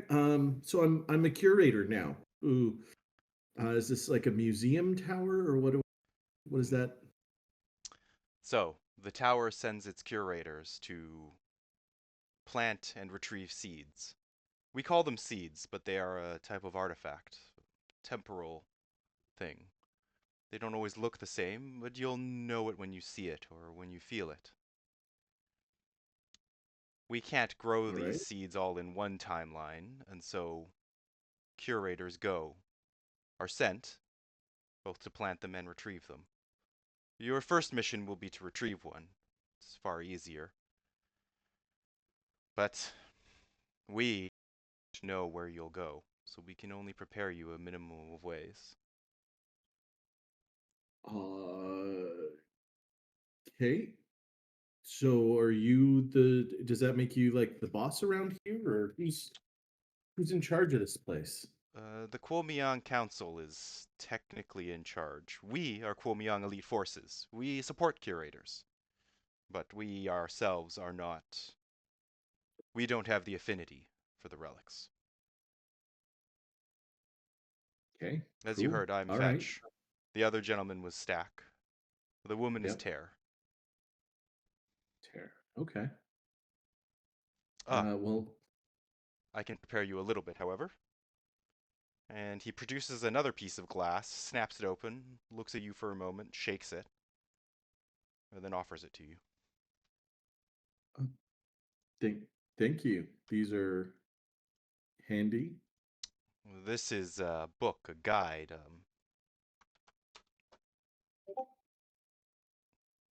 your abilities with the relic. And here's your spell list, Jarrett. Oh, how about that? Take a moment, crack it Uh, open, and you can read over all of your various little spells. Take all the time you need. There's a few in there. all right. Trying to open it. Laptop, but I feel like every time I get this computer to do something, Oh, it's super tricky. So I got it on my. uh, I might That's also fine. be able to just copy and paste it for you into No, Discord. I got it. You got it? I don't even want to change the Discord feeds. Okay, It's sure. like I feel like I'm House of Cards, so Okay. it's fine to have on the phone. Okay.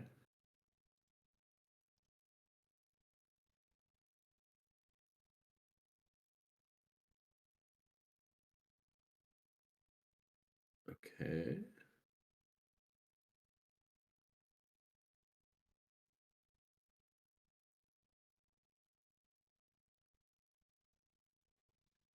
I'm going to drink some Coke Zero. Soothe my throat after 6 days of talking. Yeah, you're this is something. I can't believe you've done this all week so far. It's intense. People thought I was insane. They're right. I, yeah, they probably still do. I Hmm. This don't is think you not the need to thing that's pass. going to dissuade that. No, no, but we all knew what we signed up for. Hmm. 10 for 10 would sign up again.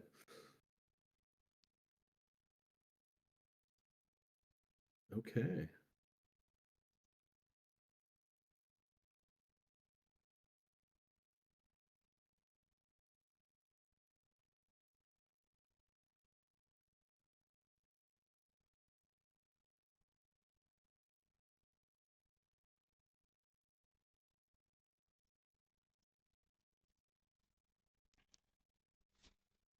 All right. Uh, so I'm a tower wizard or something. Wizard. I suppose it's a kind of magic. Technically, you're tapping into a temporal weave and adjusting its. Yeah, magic. Yeah, sure. Great. Yeah. Okay. Fever dream at all. This isn't okay. All right. Well, how do I do these things? Do I have to do a little dance, a little Mostly, you focus on what you want to do and project that desire through the relic. This one. Keep it on you at all times. It is powerful and dangerous. Yes, sir. I feel I don't need to explain, but there are a great would like to get their claws on it. Yeah, I saw the things with the claws and the teeth. Don't like that. Is that going to be a problem for where I'm going and what I'm doing? I want to say most likely not, but without knowledge of exactly where you're going, it could be.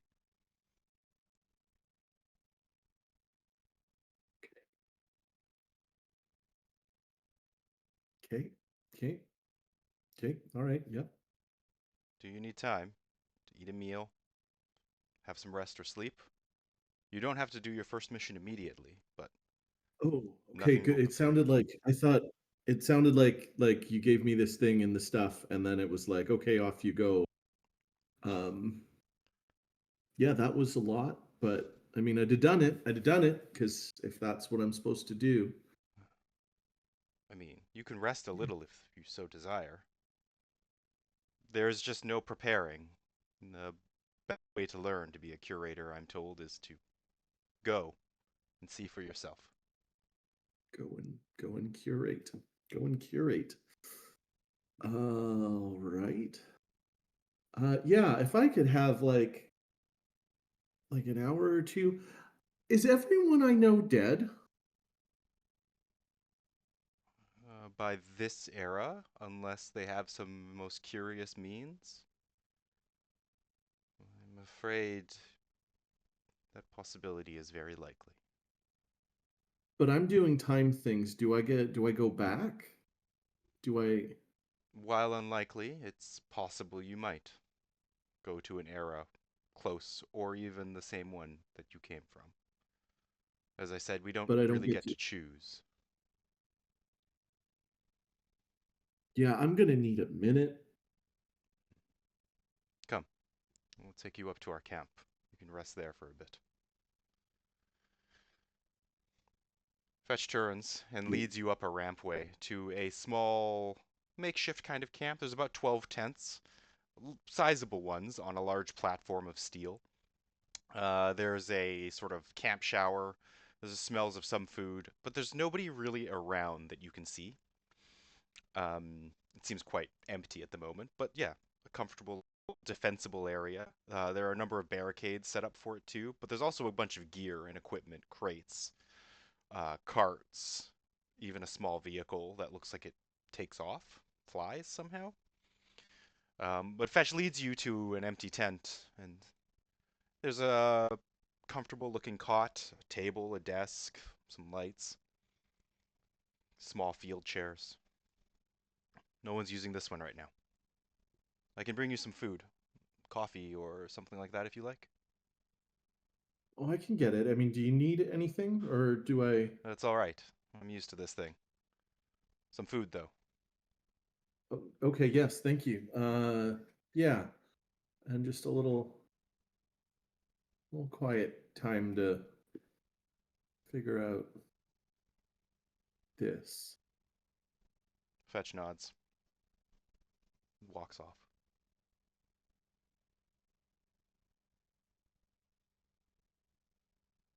Dig has a lot of things happening in their head right now. This Yeah, is it's a lot.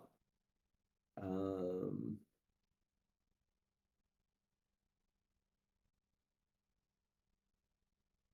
yeah, they're just gonna sit and stun silence and for probably a few minutes, just like try and wake up. I yeah. How do you want to do that? mean, there's pinching, face slapping, little water splashing, uh, maybe a little, maybe just yelling for a little bit. Um, yeah, Yeah, you do all of that. does it work? Doesn't seem as though you're waking up. You feel sort of silly after a moment, leaning over a metal camp table. panting after a little bit of yelling. There's a knock, more of a rattle, against the edge of the camp entryway. Stack ducks his big head in, comes in with a tray, which he places carefully on the center of the table. I get it. Hmm? You've kind of been uprooted. It's not easy. Are you from this the time, I guess, or this place, or Yeah, I was born in Reeve. big city? I hear. Yeah, real big. Really, really big. But there's no there like there seems to be very few people for how big the tower is around. Yeah, a lot of people want to stay behind walls or deep in the earth. Well, this is the walls, though, isn't it? Like, we came Well, in through a pretty fucking big wall. Reeve has real big walls. Walls that go all the way up to the clouds, all the way around. Same with Luminos. They're the last cities. And everywhere else is just monsters and dead people? There's some settlements. They tend not to last that long. Because the monsters turn them into the dead people. Yeah. Fuck. Okay. And so you're with the Kwomyong elite, and you guys are here to help curators. That's right. Yeah. We defend the tower. We defend curators too. Provide support for aid. There's about a dozen of us at any given time. Okay. What else is the rest of the tower doing? It seems you know, big. I think it's growing, or building is probably more accurate. But every Like it time a builds curator its brings back another seed, it kind of gestures in a way, but you don't really know what that means. okay. Okay. Okay. Um all right, so who do we work for? Like who's the boss around here? Around here, it's kind of loose. When it comes to defending curators, everyone obeys Tear. She's been here the longest. But Okay. we all have our skills. Fetch is the one who deals with all the researchers. They're on a different level. They're more enclosed. They're studying things. They're kind of a bunch of spooks, if you ask me. There's a bunch of logistics people. I deal mostly with the special forces, coordinate supplies and things like that. A couple others. There's Okay. Doc. She's away right now, but Does Doc do doctor stuff? yeah, she's Doctoring? actually a doctor. One of the best surgeons in Luminos. She gave it up Wow. to serve the tower. It's kind of a big deal then, the tower. Yeah, it's kind of like a thread in the dark. I'm used to that. Yeah, I can I can get behind that. We're what's keeping people safe. Yeah, yeah. You grew up in the third Trump era, right? You must know all about things like that. The what? Right before the American Schism, Uh the California. Was that not happened yet in your time? no, but I mean it makes sense. Uh, uh, it may or may not happen. Just so you know, that's time's not like a linear thing that way. Oh, What okay. happened here in this core time may not have happened in your offshoot time. Wait, so we're from an offshoot time? Well, I don't know. just guessing. Okay.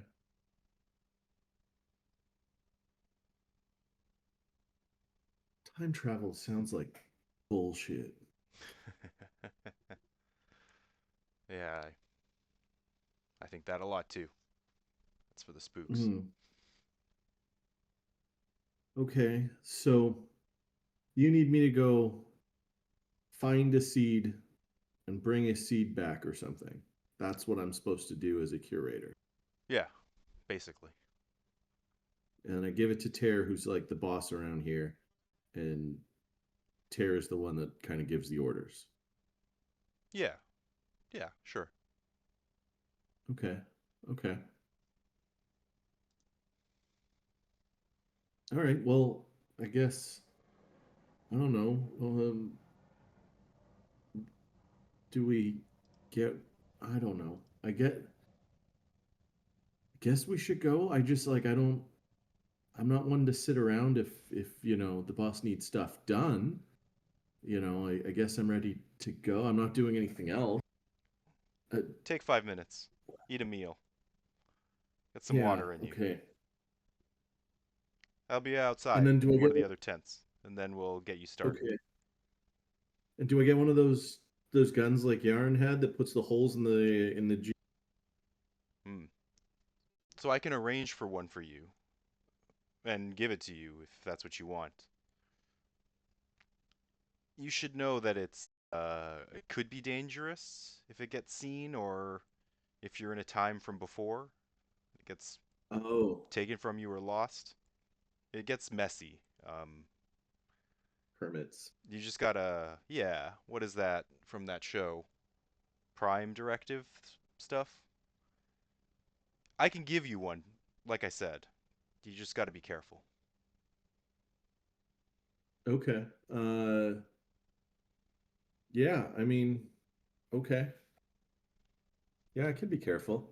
Yeah, I'm capable. I'm trustworthy. My bosses know I can handle things. I show you guys that I can do some stuff too. I think it'll be fine. It'll be fine. And I guess I'm gonna be a curator. That's what I'm gonna do. That's the spirit. I'll go get you one. Stack goes.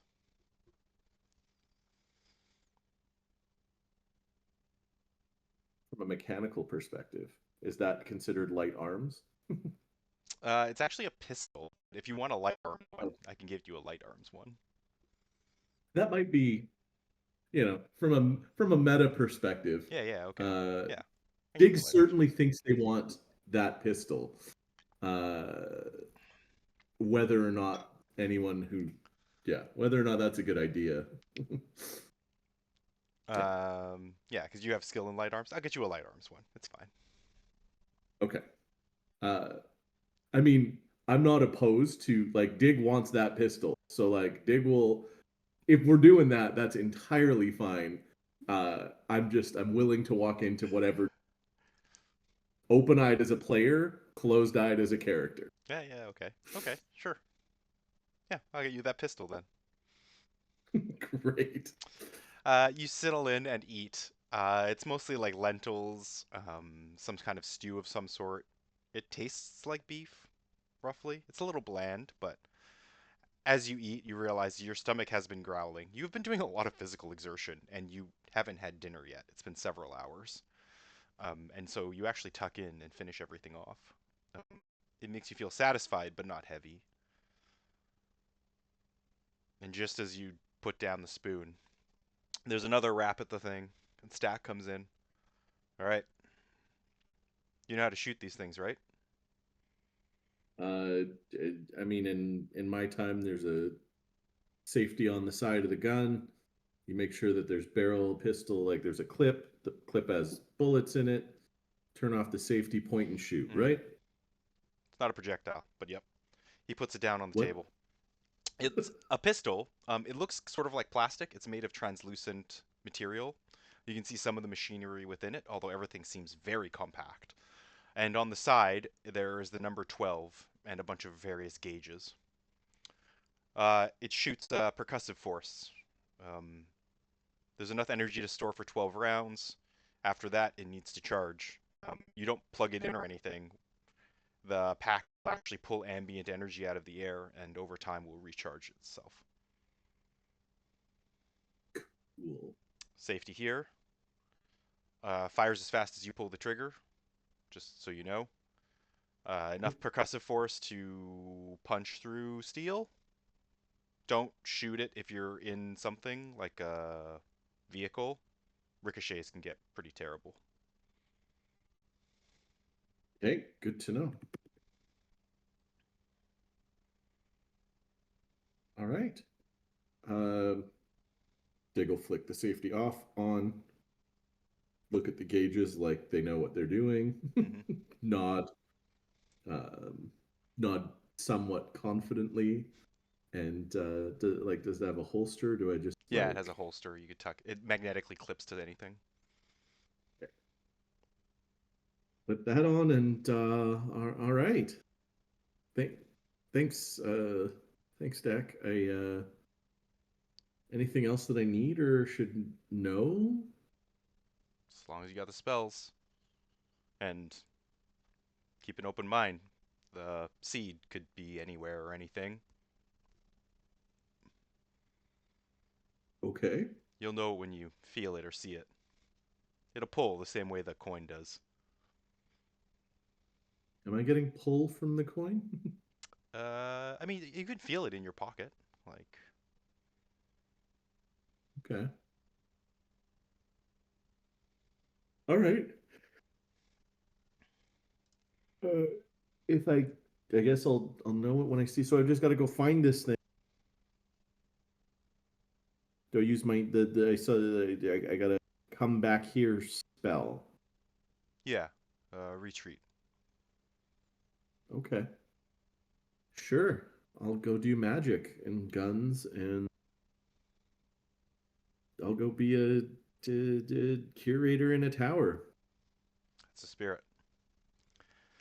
Stack turns and walks with you back down the ramp and across the long bridging platform to the midst of the pillar. Along the way, you can see Yaren, who has unloaded a bunch of things at the camp and is working with Fetch to tag a few things. He gives you a nod, as does Fetch. You continue to walk along, and you see Tear working at a console again, surrounded by screens. She looks over her shoulder. Good luck, Curator, she says. Thanks, boss.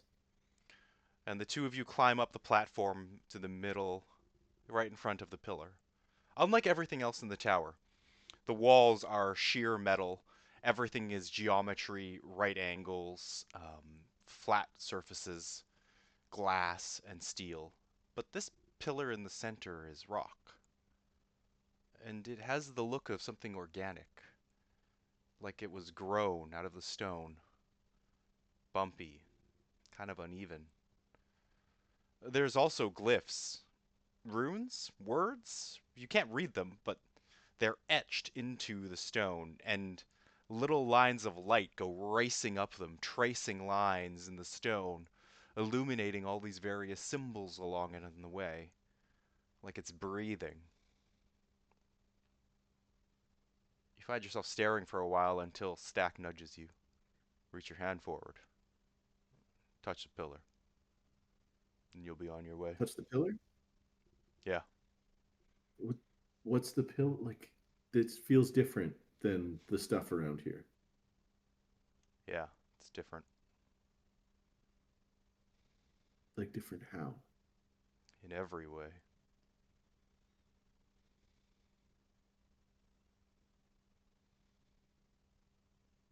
Okay, okay, I guess. Dig touches the pillar. You reach forward, leaning out over the platform, and touch the pillar. It's cold, and around your fingers it lights, as though your fingers are dipped into a stream of water, and there are little eddies and ripples going away from you. As you pull back, you realize a symbol has etched its way onto your palm, glowing, and then you have a sense of nausea and vertigo as everything swirls. You pitch forward and then rock backwards Everything goes to dark around you. You rock in your feet. Blink your eyes open, and you're standing in the same spot. Except, Lise, Ben, get in the call. Ladies and gentlemen, we're going to break. Fuck.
Oh, look at who we have here. Lise and Ben have joined us. The party is half I together. will remember this. Bet they didn't expect that. Mm, They actually I didn't did expect not this. expect They this. had no idea I was about to do no. this. Yeah. I Rude. mean, uh, hi, friend. I mean, hi. Hello. Hello. How Together are again. you? hmm It's been so long. 3-4 2 weeks. weeks? Yeah? 3 weeks? Yeah. Well, I missed.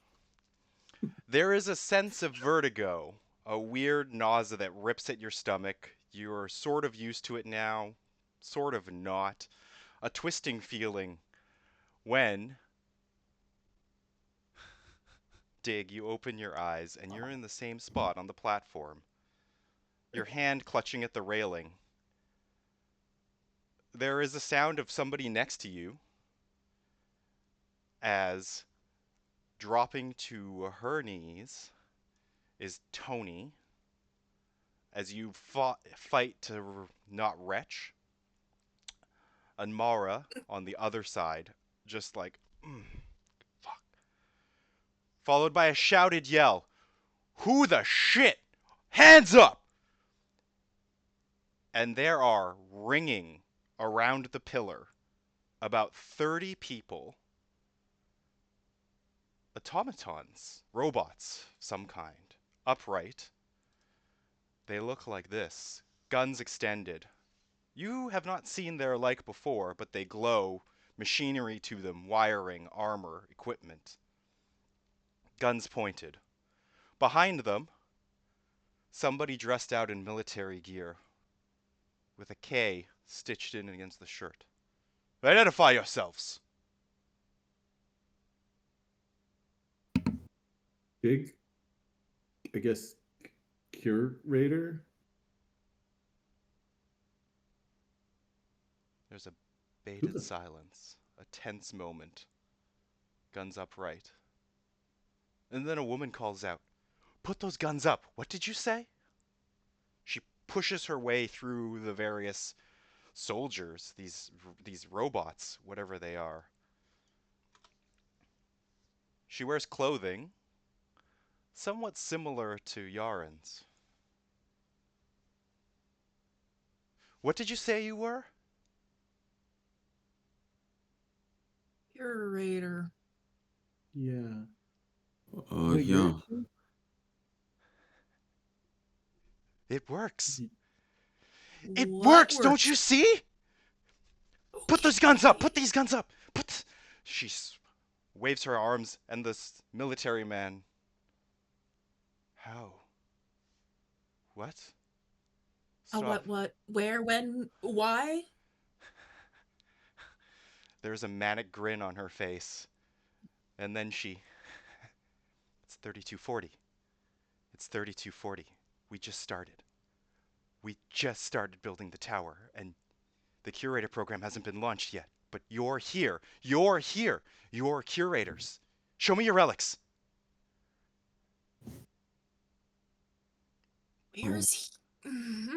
3240. Okay. I was just getting used to She rushes 33, forward, whatever. looks at it. Mm.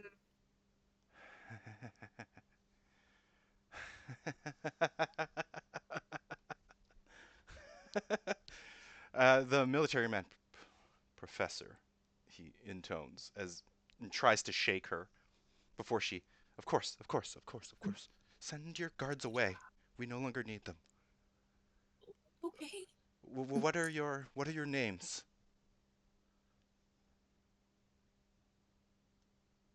Dig. Dick, Tony. My name is Maura, Maura Lutic. Mara, Tony. Curators. Curators. That's what they keep telling us.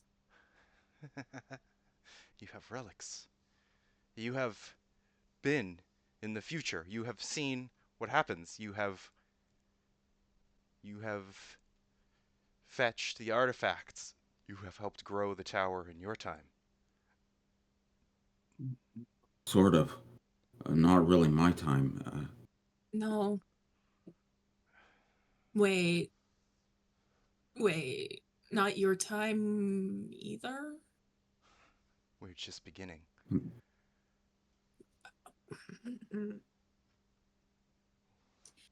Wait, Well, when are you guys from? 2025? What? You too, Mara? Yeah, I'm from 2025. Well, except not the last couple of days, I guess, but yeah. You're all from the same time. The same origination time. Bring me a scanner. She snaps her fingers, and the military man I'm waves so forward confused another right man. She produces a piece of glass, gives you all a quick scan as you all are looking at each other. Miraculous. Uh, You synced up. I'm Canadian. Same. An idiot. Same. You're all from the same place then. What city are you from? Vancouver. Yeah. Vancouver? What the fuck? What day did you leave? I don't even know what day it is anymore, Over man. It was a Friday. Yeah. October 17, 18? Dig would 16? know. 16. It's all the What? same. Miraculous. Miraculous. This is proof that it works. I'm not sure what's going on, but can you back up for us, the people who don't know what's going on? I'm looking for a seed. We are the United Forces, and we are building a temporal engine. This is the tower. We are. You think of it like a tree. We've called them seeds. Yeah. They need to be brought through time to germinate. There's a rough way to think about it, but they need to be exposed to different parts of the temporal weave. We have designated this program the curation program. But the youngest curators are only 1 year into a 4-year training cycle. No one has gone yet. But They if get you're 4 here, years? it happens. It works. A follow-up question. How many cities are there? Oh, how many cities? There are Yeah. many, thousands. what year is it? 3240. 32. We That's were in So I think something bad's gonna happen. No, no, no. Like really bad. You cannot say things from the future that would potentially have altering effects upon the timeline that is in right now. They should teach you this in the curation program, but I understand maybe it's not as robust as we are hoping that it ends up being. My is curation program was like 30 seconds long. same. 30 seconds? They gave me a gun. I don't understand. Lucky, I got a little tablet. Uh, Does your curation program have protocol about recruiting people from, oh, I don't know, the past? Well, people. The selection process is supposed to find and identify those with relic's potential, resonance. I'm not part of the selection process. Regarding outputs, but all of you will need to come with me to be studied, I imagine. We should not. no, I've got to God. find a seed. We got to We're here find a for a seed and go seed. back. Okay. Oh, of course. Yeah. Your own mission. Yeah. Right. Are you guys looking for a seed too?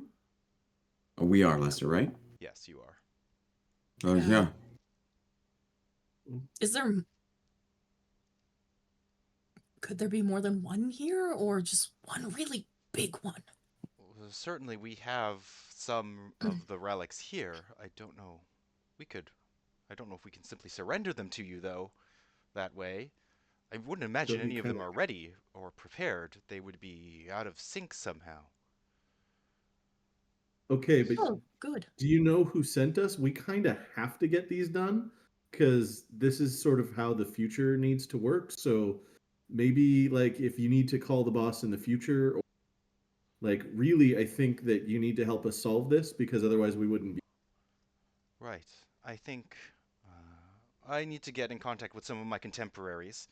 I Mhm, don't know that we've mhm. ever really thought about what the contingency for a situation like this would be like.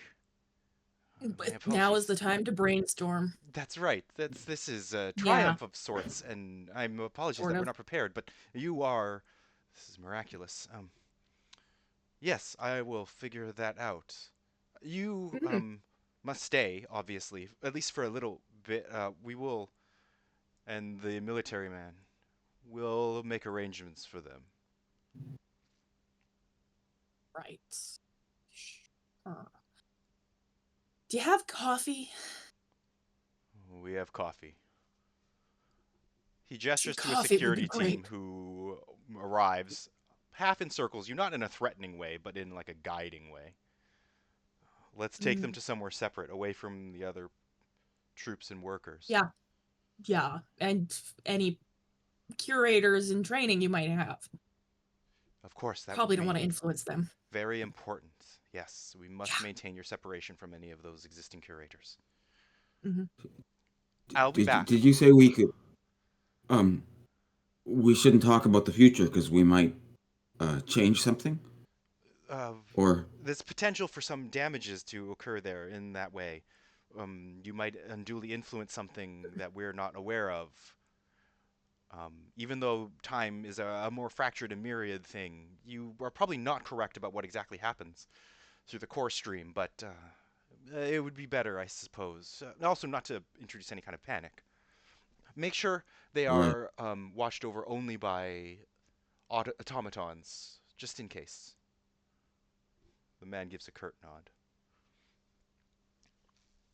I will return. I must speak to my contemporaries. I'm sorry. I'm Professor Crane. It's good to meet all of you, curators. Yeah. And she Nice to dashes meet you. away.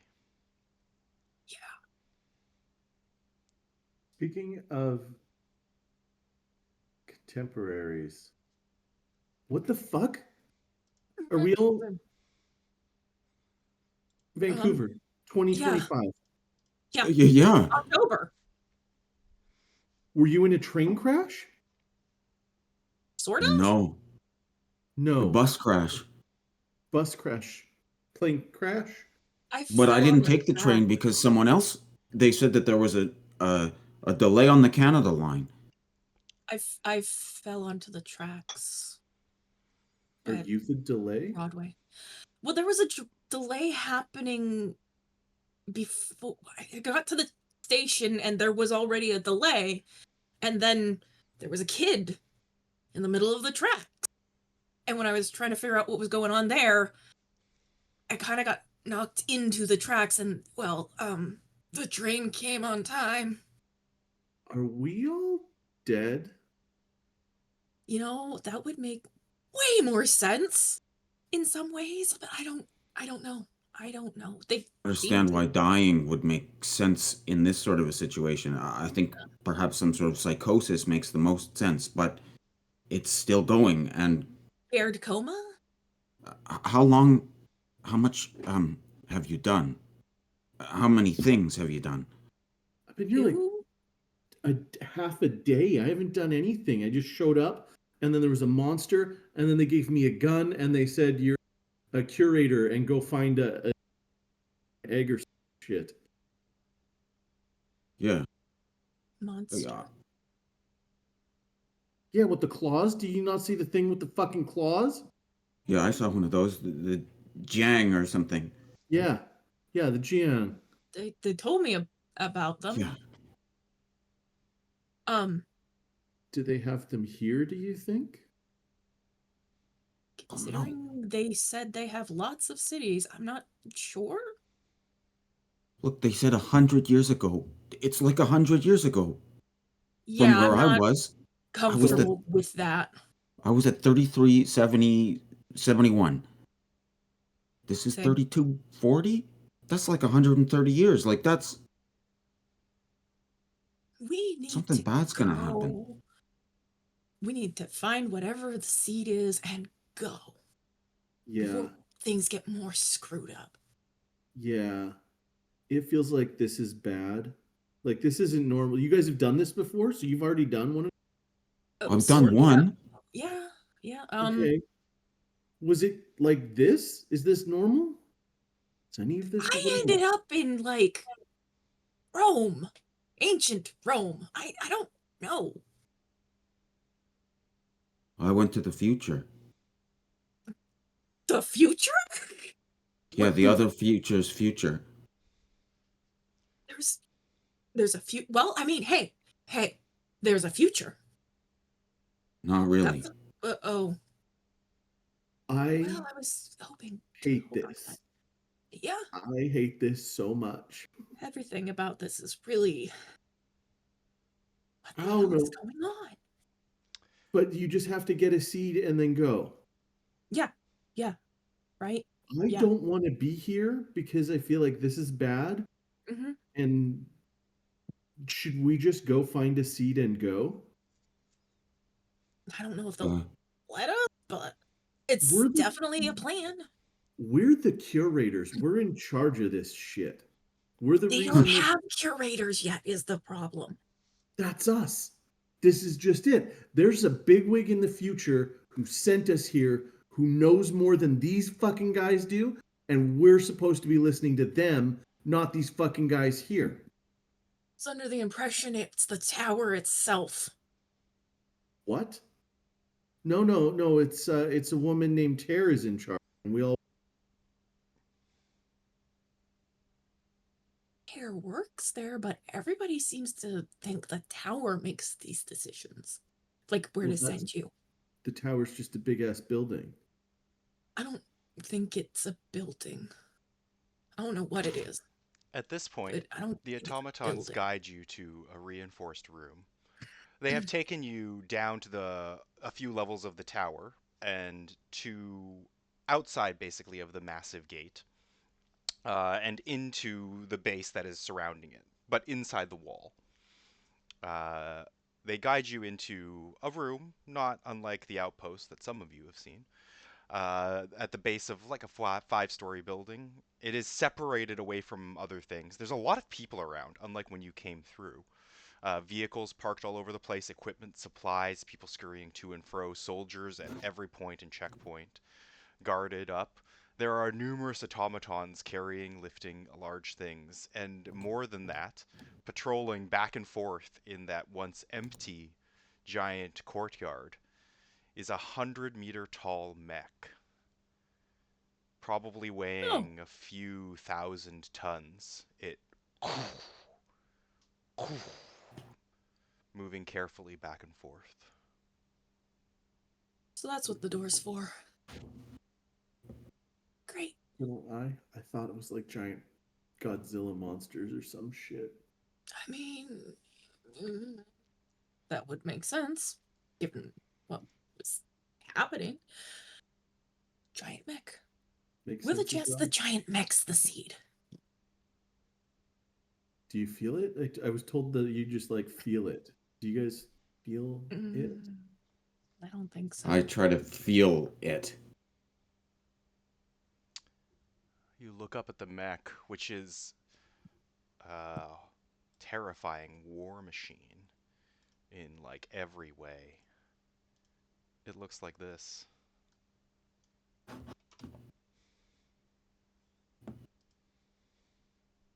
Nope, don't like that. Don't like that at all. As you take it in, as it strides up and down, you don't feel anything compelling. It's just scary. Where are you guys seeing this stuff? Oh, yeah. Oh, whoops. Hold on. Let me Hold put it in on. the other one.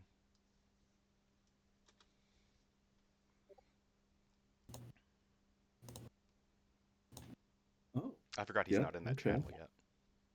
Not yet. Soon. okay. Okay. All right. Good enough. Once you're in the room, most of the automatons depart, but You can see that two of them step just outside the door, which closes. There is the universal sign for a bathroom down a hallway, a number of tables, a few cots, gear, equipment, a small kitchenette. It's a quiet room. Nobody else in here. You don't hear steps from above or anything like that. Again, this building is sort of separated away from all the busy areas around the tower. Okay.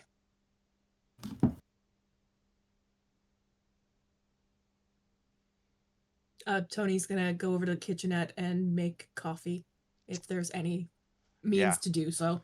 you look over, and it is actually well stocked as you pull a drawer out mechanically, looking at it. Coffee. Rip. Instant coffee in a pack. You press a Not gonna button. complain. Boiling hot water begins to fill a carafe, mix with the ground. hmm hmm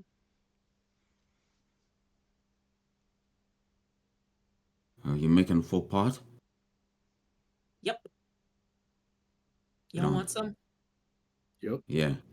Yeah. You said there was a desk? There is a desk, yeah.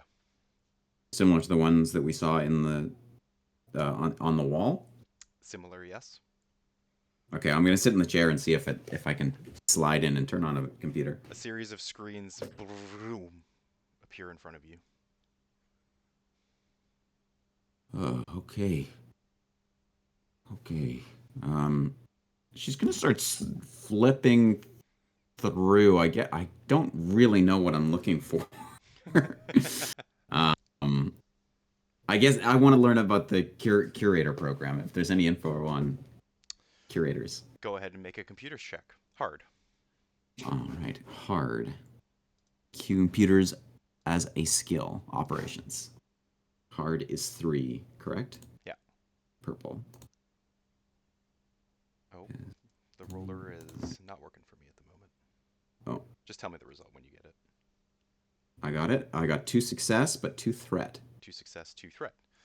You go cycling through classified, no information, no information, no information. Curator testing beginning in Buenos Aires. Children are being selected and tested at random sites. You could stand to earn up to 400,000 units if your child is selected for the curator program. Huh. Curator testing now happening in East Berlin. Curator program. There's references here and there of the beginnings of the testing for the program, but no real details. All of these articles are titled for about 2, maybe 3 years ago. You're not sure. Wait, are you looking up through the record? I know records. Oh, do I know records? Are we able to dig in and see if they actually even found it? Like, how do they even pick these kids? They just give them one of these fucking doodads? Here, can I? Yeah, for sure. Go ahead. Yeah. I'm also gonna do computer operations check All and right. see if I can get. And it's 3 purple now. 3 purple, yes. Nope, that was black. We don't want those. Specifically looking if there were any successes. Right. Oh, A single triumph. single triumph. You don't find any reference to the successes, although a number of articles come up that seem to be either classified or locked off, or you might need other credentials to read them. You're not totally sure. But you do find a very small military snippet that just reads the curator program, a new devisement in opposition to the League of Freedom's superiority program.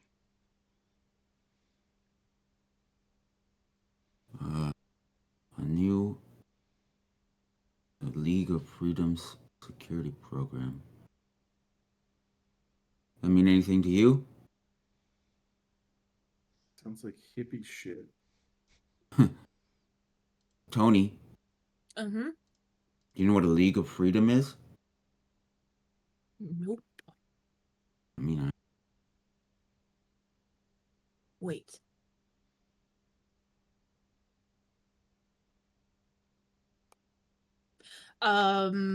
Tony is going to pause, and she's going to use no, pull out her relic and kind of like hold it in her hand and just kind of really think for a moment, what is the League of Freedoms? Knowledge fills you for a moment, blending together a series of images and words. The League of Freedom is one of the superpowers at the moment, currently at war with the United Forces.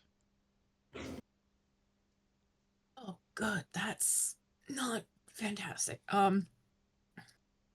She's gonna repeat. Apparently, they're one of the superpowers currently at war with these guys. oh, right. I keep forgetting we can do that. Take Yeah. 2 Default to strain damage. Mhm. looking it up. Mm-hmm. Okay, She's also gonna pour 3 cups of coffee and give one to everybody, and then go sit at the table near the desk and just kind of watch what's going on.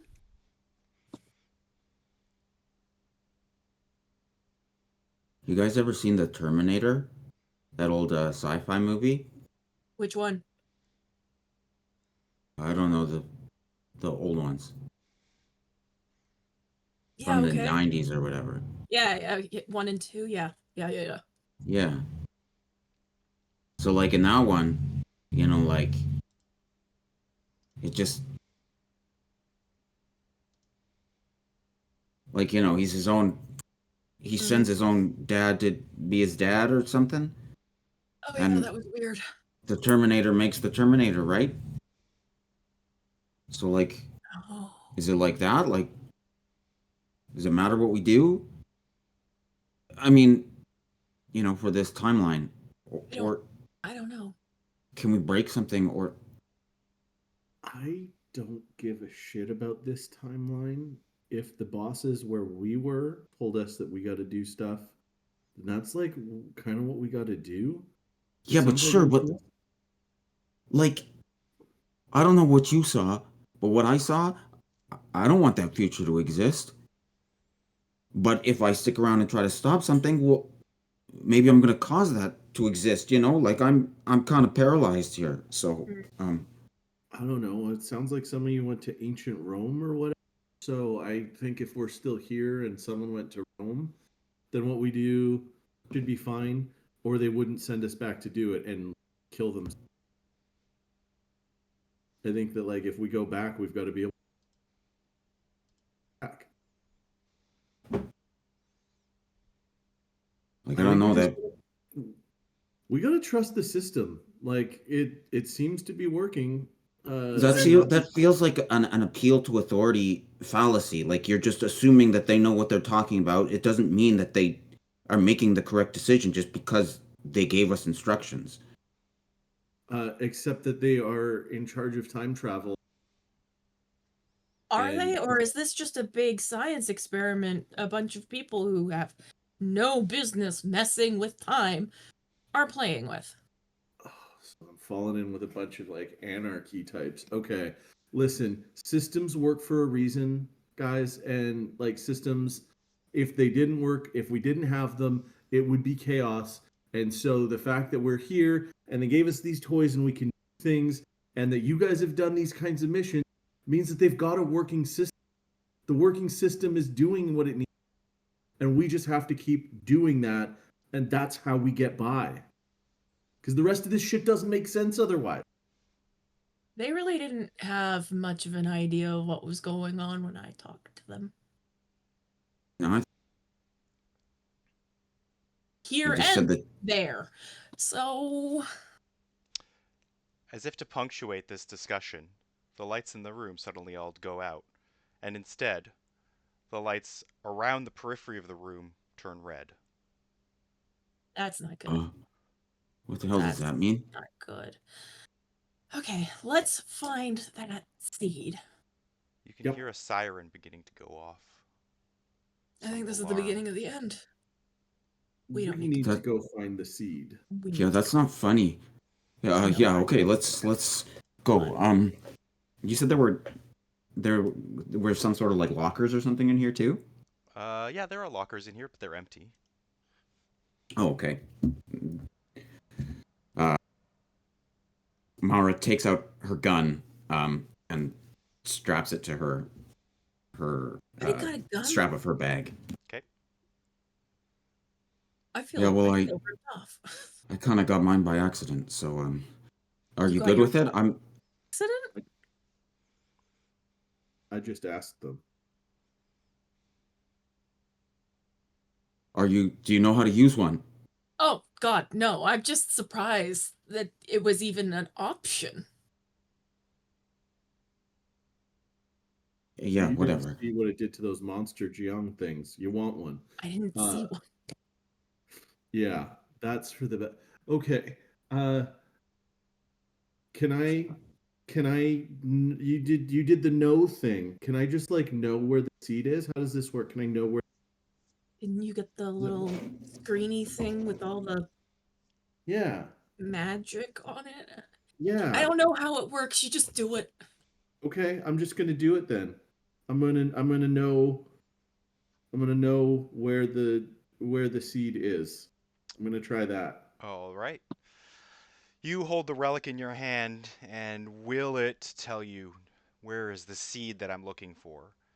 You feel your senses expand outwards, but nothing returns, because you can't use the relic's abilities on seeds. I figured as much, but Yeah. wasn't gonna not try it. Do I still take Tony? this? You do Yep. still take the strain damage, yes. Oh damn. So, did you learn anything? No, it doesn't work.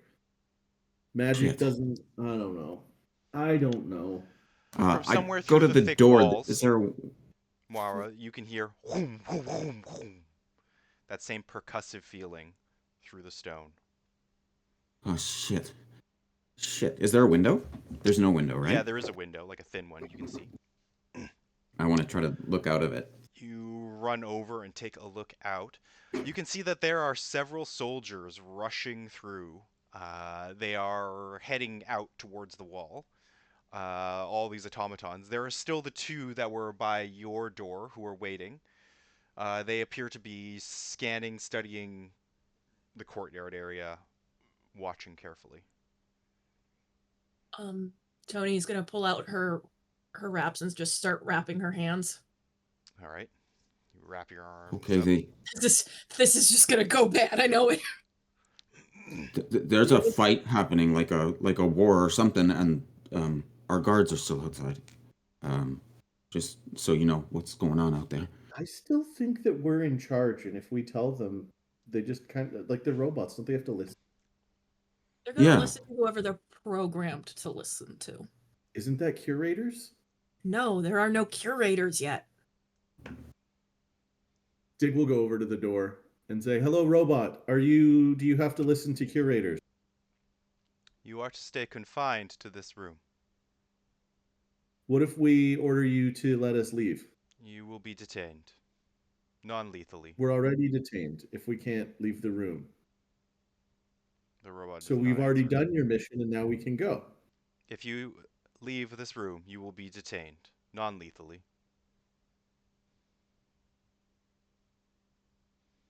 Doesn't the current situation supersede your previous orders? These units will protect you, but you will not leave this room. Protecting us from. There is a sortie attack outside the walls. You are safe. Who are they?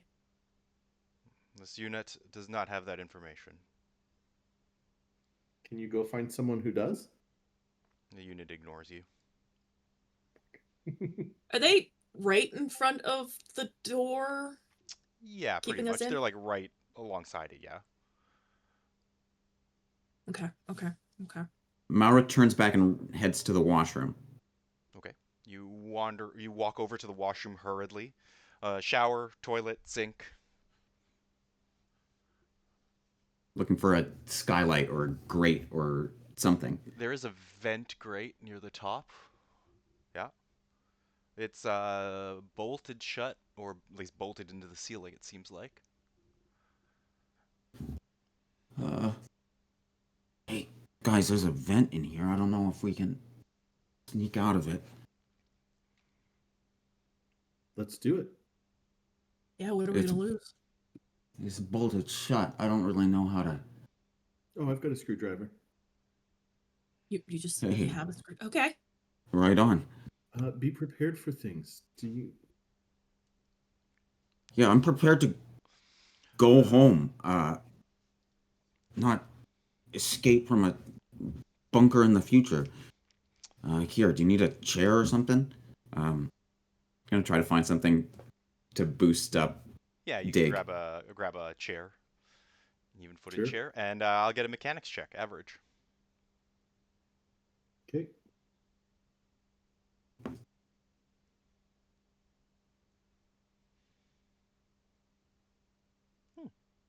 Now, screwdriver's not normally for bolts, but anyway, you get a wrench or a spanner out. Okay, so if that came up, I've got a multi-tool and a Yeah, okay, great. inventory, and I'll transmute one from screwdriver if I need to. I was No, prepared you for have that. yeah, you have tools, so that's fine. Oh, we lost Lee's. Yeah, she Oh, I've lagged got out, I think. pliers. I've got pliers, apparently. No. We can do a bolt with pliers. Okay, Lee's frozen, lost Discord. Okay, I'll just give her a quick moment. But yeah, with that roll, you don't need to transmute. You got pliers. You can. It takes a little bit. You fiddle around until you finally pop the bolts and then drop the grating down. We're just gonna wait quickly for Lee's. Hopefully she's on her way back in. Poke my head out. Do the robots care what we're doing in here while we're doing? They don't know what's going on in the bathroom because there's no sight line to it, and so Great.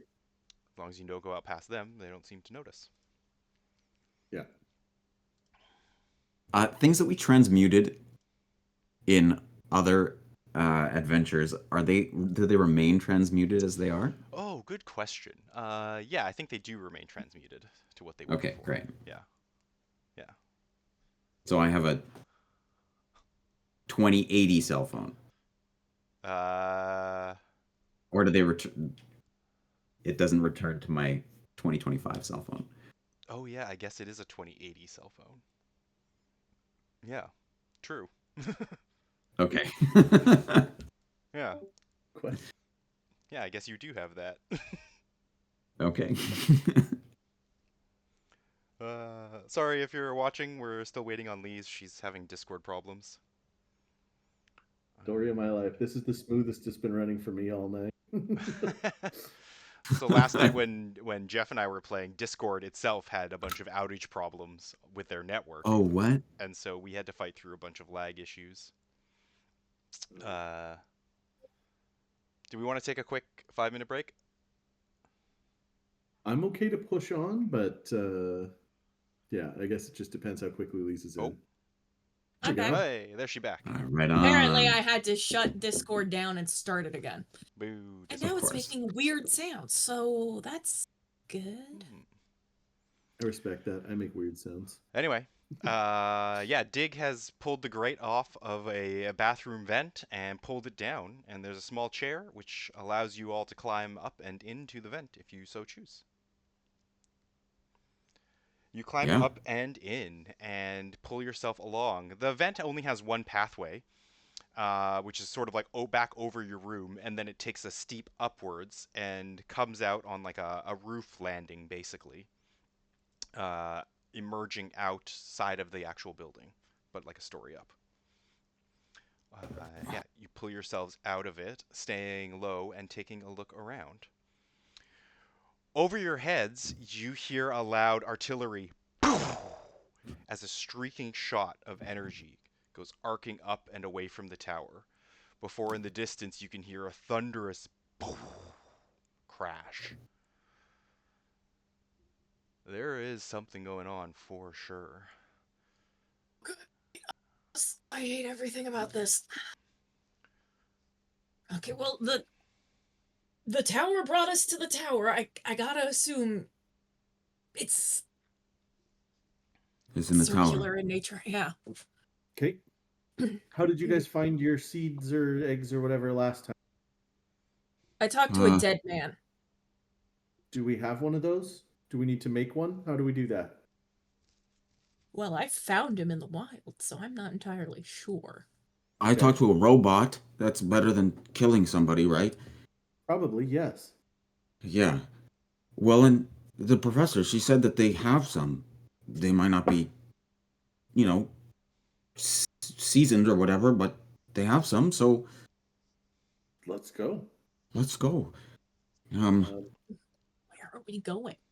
how high up is the tower now that we're out? We're outside on a roof landing, like outside of the main tower structure. It is very tall, but it is not as refined and well built as you recall. It is missing a lot of the plating that was around it. It is not as smooth nor as bulwarky. It is still up to the clouds, but thinner up there, less heavy. It is like 50% of what it was before, even though it is still very tall. Hmm. As you move towards the edge of the roof to begin to climb down, suddenly there is a loud thump, thump as the mech suddenly squares off. From its back, a series of ports begin to open, and a series of missiles basically pop out of various portholes on it. There is a moment as all of the robots begin to hunker down, and you can hear shouted yells from people as they scurry, "Clear! Clear! Get clear! Get down! Cover!" People hit the dirt as hundreds of missiles begin to emerge out of the mech, shooting up through the sky in a streak of yellow smoke, arcing off and away.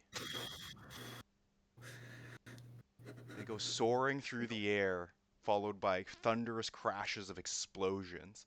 In the distance, you can hear yells and screams, calls and shouts, the twisting of metal, the flinging of things, dirt, and then a backwash hit of heat that pushes up against and over the wall ahead of you until it pours down over you. And the mech straightens again, and then whirs. Faster than it had been moving when it patrolled, it suddenly starts to spin.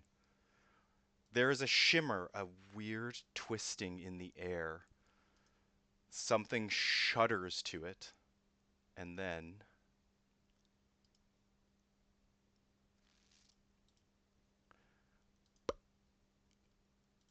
appearing in its midst, 70 meters tall, partially damaged, still slightly on fire, a bipedal mech, upright, trailing wires and bone in piece. It suddenly crashes into upright defensive. There's a shout, "Goliath engine! Scatter!" And you feel a sudden pull towards that engine. Oh, shit. Okay. Oh shit! Shit! Did you feel that? Yup. Yeah, Is that that's the it. thing? That's the thing. Well, I hope it's part of it. We can't carry that thing. I mean, obviously. Fuck. The engine steps forward again, smashing against the gun platform. Immediately, the parts of it drop down and it shoots rockets and missiles up into the belly of the Goliath engine. A series of explosions detonate, and again you all shudder and drop down, twisting your faces away.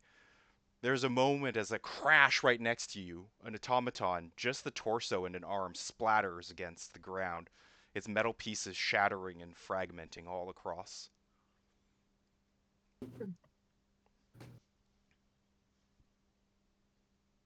We have to figure out, can we just go like touch it and then use our spell or whatever? Like, do we, how, we need to get this done and get out of 8. Yeah, I agree. What was it like last time? Did we appear? Did we create a portal? What Sorry. when we used retreating? Sorry, when we retreated. Uh, for you, it's like everything. You basically just grab it, you cast retreat, and you like twist. It feels like, and you vanish. So you don't have to step into anything. You don't need to cross any sort of threshold. We just I just touched it and held it and did the thing, and the relic took me back. Okay. Then let's try that. Let's get over. I don't know. I don't know how. Do we? Were there vehicles? There were vehicles around, right? There were. Do we have something we can like get over there to? What do we see in the yard? There are vehicles. There are like really big jeeps. There are small. I guess I say small, but there are mechs that are maybe like 10 feet tall, 15 feet tall. They're more like loaders or exosuit type things. Those are pretty common in and around. And then, yeah, that's probably most of what you see inside this part of the wall.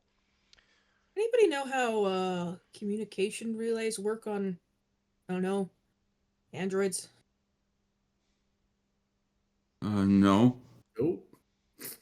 Because Uh, these things have to be able to report back to somebody, right?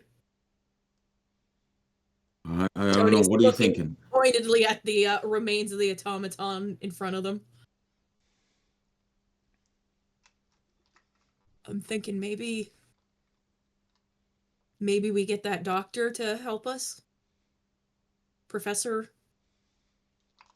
Crane. She seemed into her own kind of thing. I don't know. I'm thinking, given the situation, she might be interested in helping us if it means getting rid of that thing. All right. That's a good plan if I ever heard one. Uh, how do we get down? How do we where let's go find her? I don't know. Or do we ask the robots inside to get her? I'm looking at this thing wondering if maybe we just use it somehow.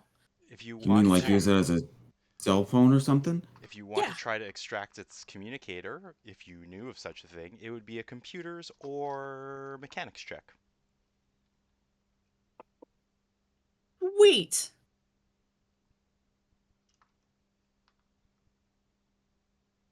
I can do either. Your pick. But the Then. question is, who's better at computers? That's not the question. The question is who's going to Okay. do it. Yeah, okay. Okay, you're doing it, Tony. Off you Okay. go. All right. Okay, so I've got a green and 2 yellows for computer. Is there anything else I'm adding to that? I will give you a blue because it is in pieces, and so you don't really need to disassemble it to find anything. You can, like, all the Yeah. pieces are sort of there. You just need to select the right ones. But it is hard. If anyone Yeah. is helping you, like taking that moment to help, although you might be a little exposed to explosions, they will give you 2 blue die if they're helping you. Dig will help with computer ops. All right. You Yeah. get 2 blue, Tony.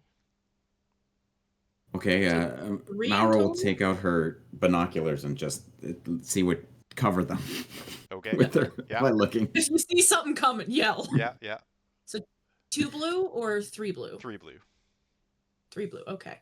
And it's 3 purple? and 3 purple. Yes. Okay, let's all take a moment and really pray here. Oh, Damn. Oh, nice. 3 success, 2 advantage. As you look at it and think about when you were walking, there was a way that they sort of move their hands to their head. That must be some sort of facsimile of being generally humanoid. As you pull the side of the head open and look, there's no ears obviously, but there's a sensor that's kind of like an antenna. You take that and maybe this thing and something like that. Wait, the glass. You pull your glass out, scan over it, and it identifies the piece as a communicator. A communicator, and you slap it onto the piece of glass and it connects through. Okay, we got communications. That's great. I'm just gonna activate it and call Professor Crane, or just like, Crane, come in, Yeah, Crane. on your glass, it gives you a listing of whatever's in the communicator, which is a series of call codes. But one of them is listed as Crane, which is your advantage, Right. and you immediately buzz towards that. Hello? Yes, yes, no, we're fine here. What's going on? No, Status? we're not fine. We're not fine. Curator. Crane, it's the curators. Curators? Yeah, yeah. What's wrong? All Where three of are us. you? Let's not worry so much about that as what we're here for. What? The seed. You found the seed? Yeah, kinda. I think it's blowing things up. What do you mean? It's in a bomb? No, No, it's it, one of those big robots. It's in the Goliath engine? yeah, we need to get that seed from that engine right now. uh,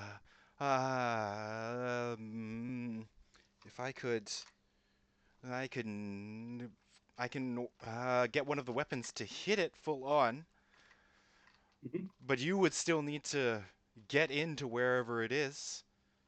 A seed. That's kind of the problem. It may be in the You get chest us- core. If it's using it as an energy source, a temporal system in order to twist reality around, it will have to be in the chest somewhere. Okay. Can you get us clearance to get there? Uh, I can, Or at certainly least get everybody out of our way? override something, but I don't have controls over the mech platform. The mech platform. I'll have the mech platform use its laser cutter on the chest. After that, it will shut down. That'll be too much power for it. You will have a very short window to try to fetch out the core before the Goliath resets. Will that be enough Okay. time? Well, we're how many floors up do you think we are, Dig? You're only one story up at the moment, Yeah, but you we're- are like Right. 300 meters away. Okay. I'm bad at meters right now. I'm used to water. So, if we can hop down from this roof one story, we should be able to clear the distance. I think there were some loading type mechs. Can you get us access to those if we?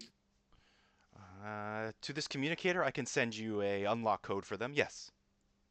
Perfect. Okay, if you send us the unlock code, we'll use that to hop into some of these mechs for a little protection. You bring down the Goliath, and we will and to get the core out of there, and that should solve your attack problem and our problem, right? All right. Yes, yes, yes. If we can take out that Goliath, that will certainly help defend the base. All right. I will fire the mech's weapons in 1 minute. 1 minute. All right, Okay. we're going.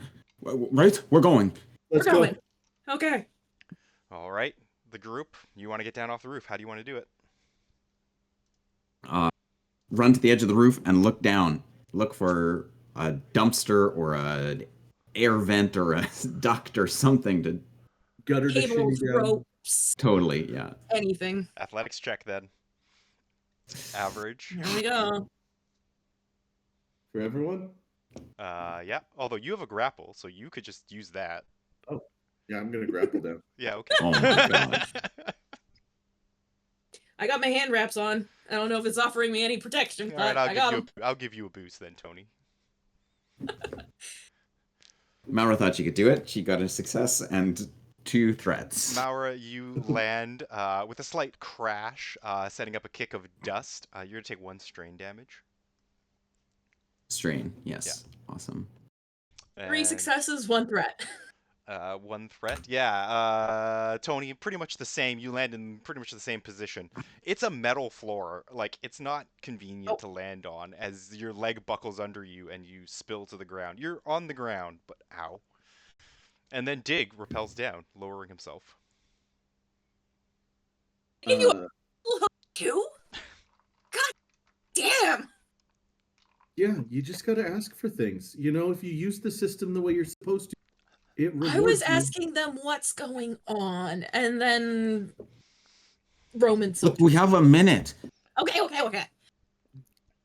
Security clearance to the mechs. We'll hustle, haul ass through the battle zone over to the loader mechs. Yep.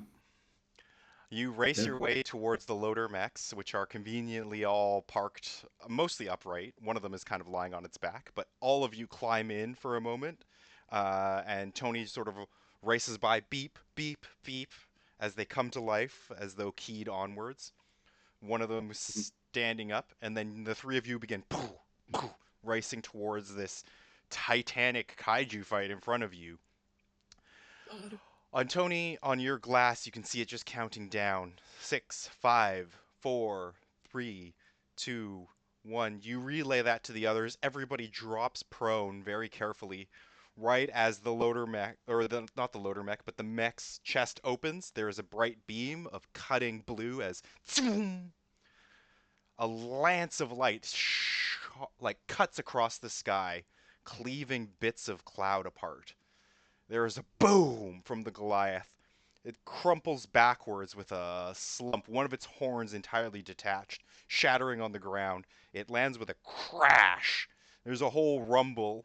Everybody takes 3 wound damage from all the shrapnel, but some of you have soak, so you might be okay, even in the loaders as you are. How does soak work? You just lose Remove that amount those of time two? damage, yeah. Okay, cool. Cool. Thank you. And for a brief moment, there is stillness before there is a crumple sound from the mech as it drops to its knees, powering down slowly. Get in. Let's go. The three Yep. of you race Just towards it. run for it. Boom, boom, boom in your loaders until you get to the giant Goliath engine.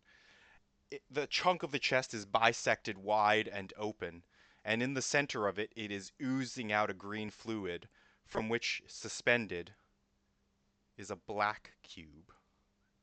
Even in its state, it spins slowly in the suspended, slowly twisting.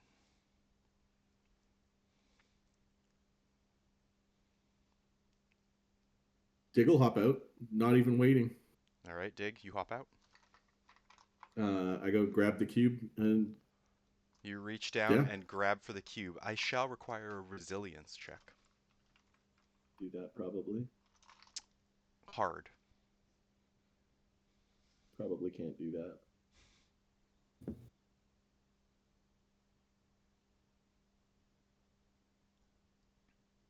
Okay.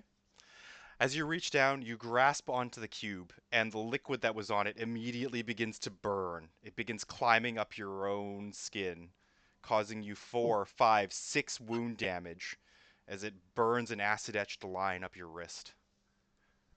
God damn it. Ow. Ah. But you have the cube. Ah, Does anyone shit. have gloves or something? I've got God.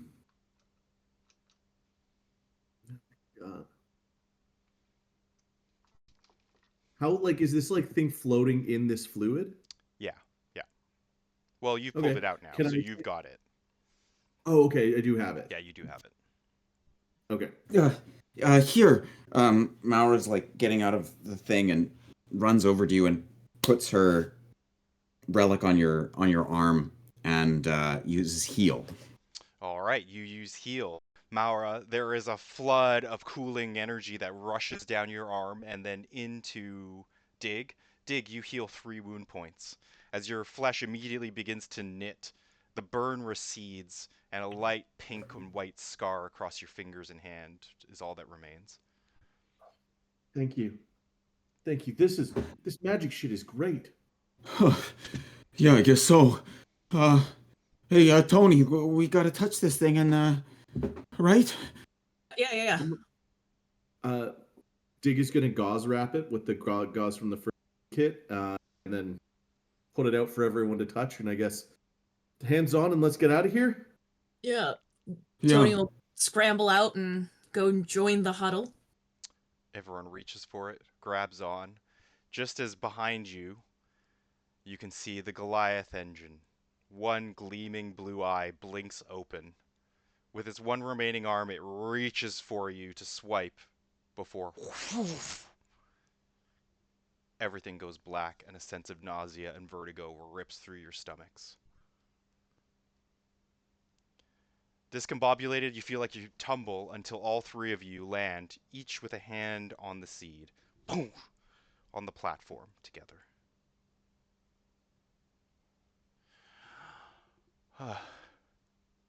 There is a moment. And then Fetch comes over. Three of you. What happened? What year is it? From when you left, Curator. When 3371. they left or when I left? When I And- left. Better question. What are our names? Tony, Mara, and Dig, I believe. I didn't know if it was short for something else. No. Okay. Okay. I don't think we fucked anything up, guys. Okay. So what do we do with the seed? You shove it in that thing. Tony's just gonna sit down on the catwalk right there. It's just like, I'm done. Tony sits down and puts her head between her knees. Sorry, I questioned you there, Dick. Give it a go. You just kind of let it fly away. All right. Yeah. Dig holds the small rotating relic Dig, up. you take the cube, step forward towards the pillar, and push it against the stone, where it subsumes right into it, as though it was always there. And with it, it takes the glyph that was sitting in the midst of your palm. It again feels like touching rushing water, and it illuminates the stone between your fingers before a cascade of ripping golden and white light goes up, chasing ever higher, whirling around the pillar, higher and higher and higher. A crack of lightning, and again, as electricity dances outwards toward the outer extents of the tower, like branches reaching further. Beautiful and glorious. And here ends the tower beneath this broken sky.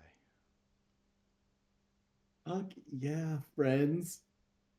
One of us. One of us. Woo! I'm so glad you guys just were here. That was fantastic. I can't believe it. Congratulations, team! Oh, and to Holy you, shit. 6 straight Yes. days of this. That's unbelievable. For the next session, Lester. Whatever that's gonna be. Isn't this a You must fun be setting? exhausted. Oh my Oh god, I'm so God, tired. Yes. Yeah. What, you don't want to do this 6 days a week? I mean, Listen, if this was a job, I think I would go crazy. More so than I Wow. already am. Yeah. Damn. Okay. This Wow. time travel shit is scary.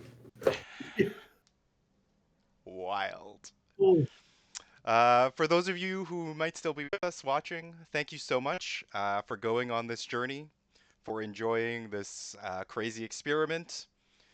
If you're watching it on YouTube, also thank you so much. This has been a joy to run, a joy to experiment with. Give it up for my players, 3 of them here, 3 of them offline at the moment, I'm sure, or hanging out wherever they are. Couldn't have done it avoiding without getting everybody. dragged into this. Oh, we're gonna drag so many more people into this. I mean, what?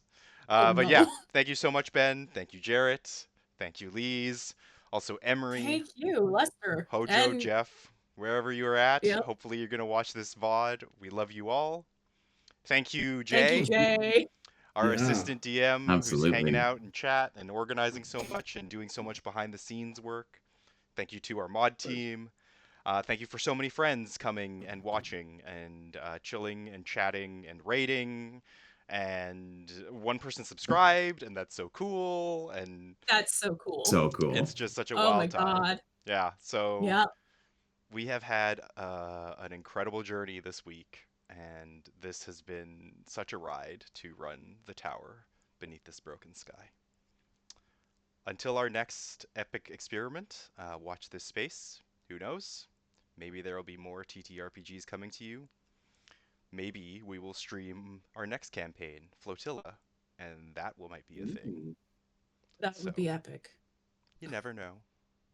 Oh boy, guys. Man, Oh would the no. viewers be in for a treat on that? Right? You don't even know how good that's gonna. I'm Okay. looking forward. I've got an idea, and it's gonna be weird. It is Good gonna weird, but be weird. good weird. Yeah. Good night, everyone, and thank you. Night, Good night. Peace out. everybody.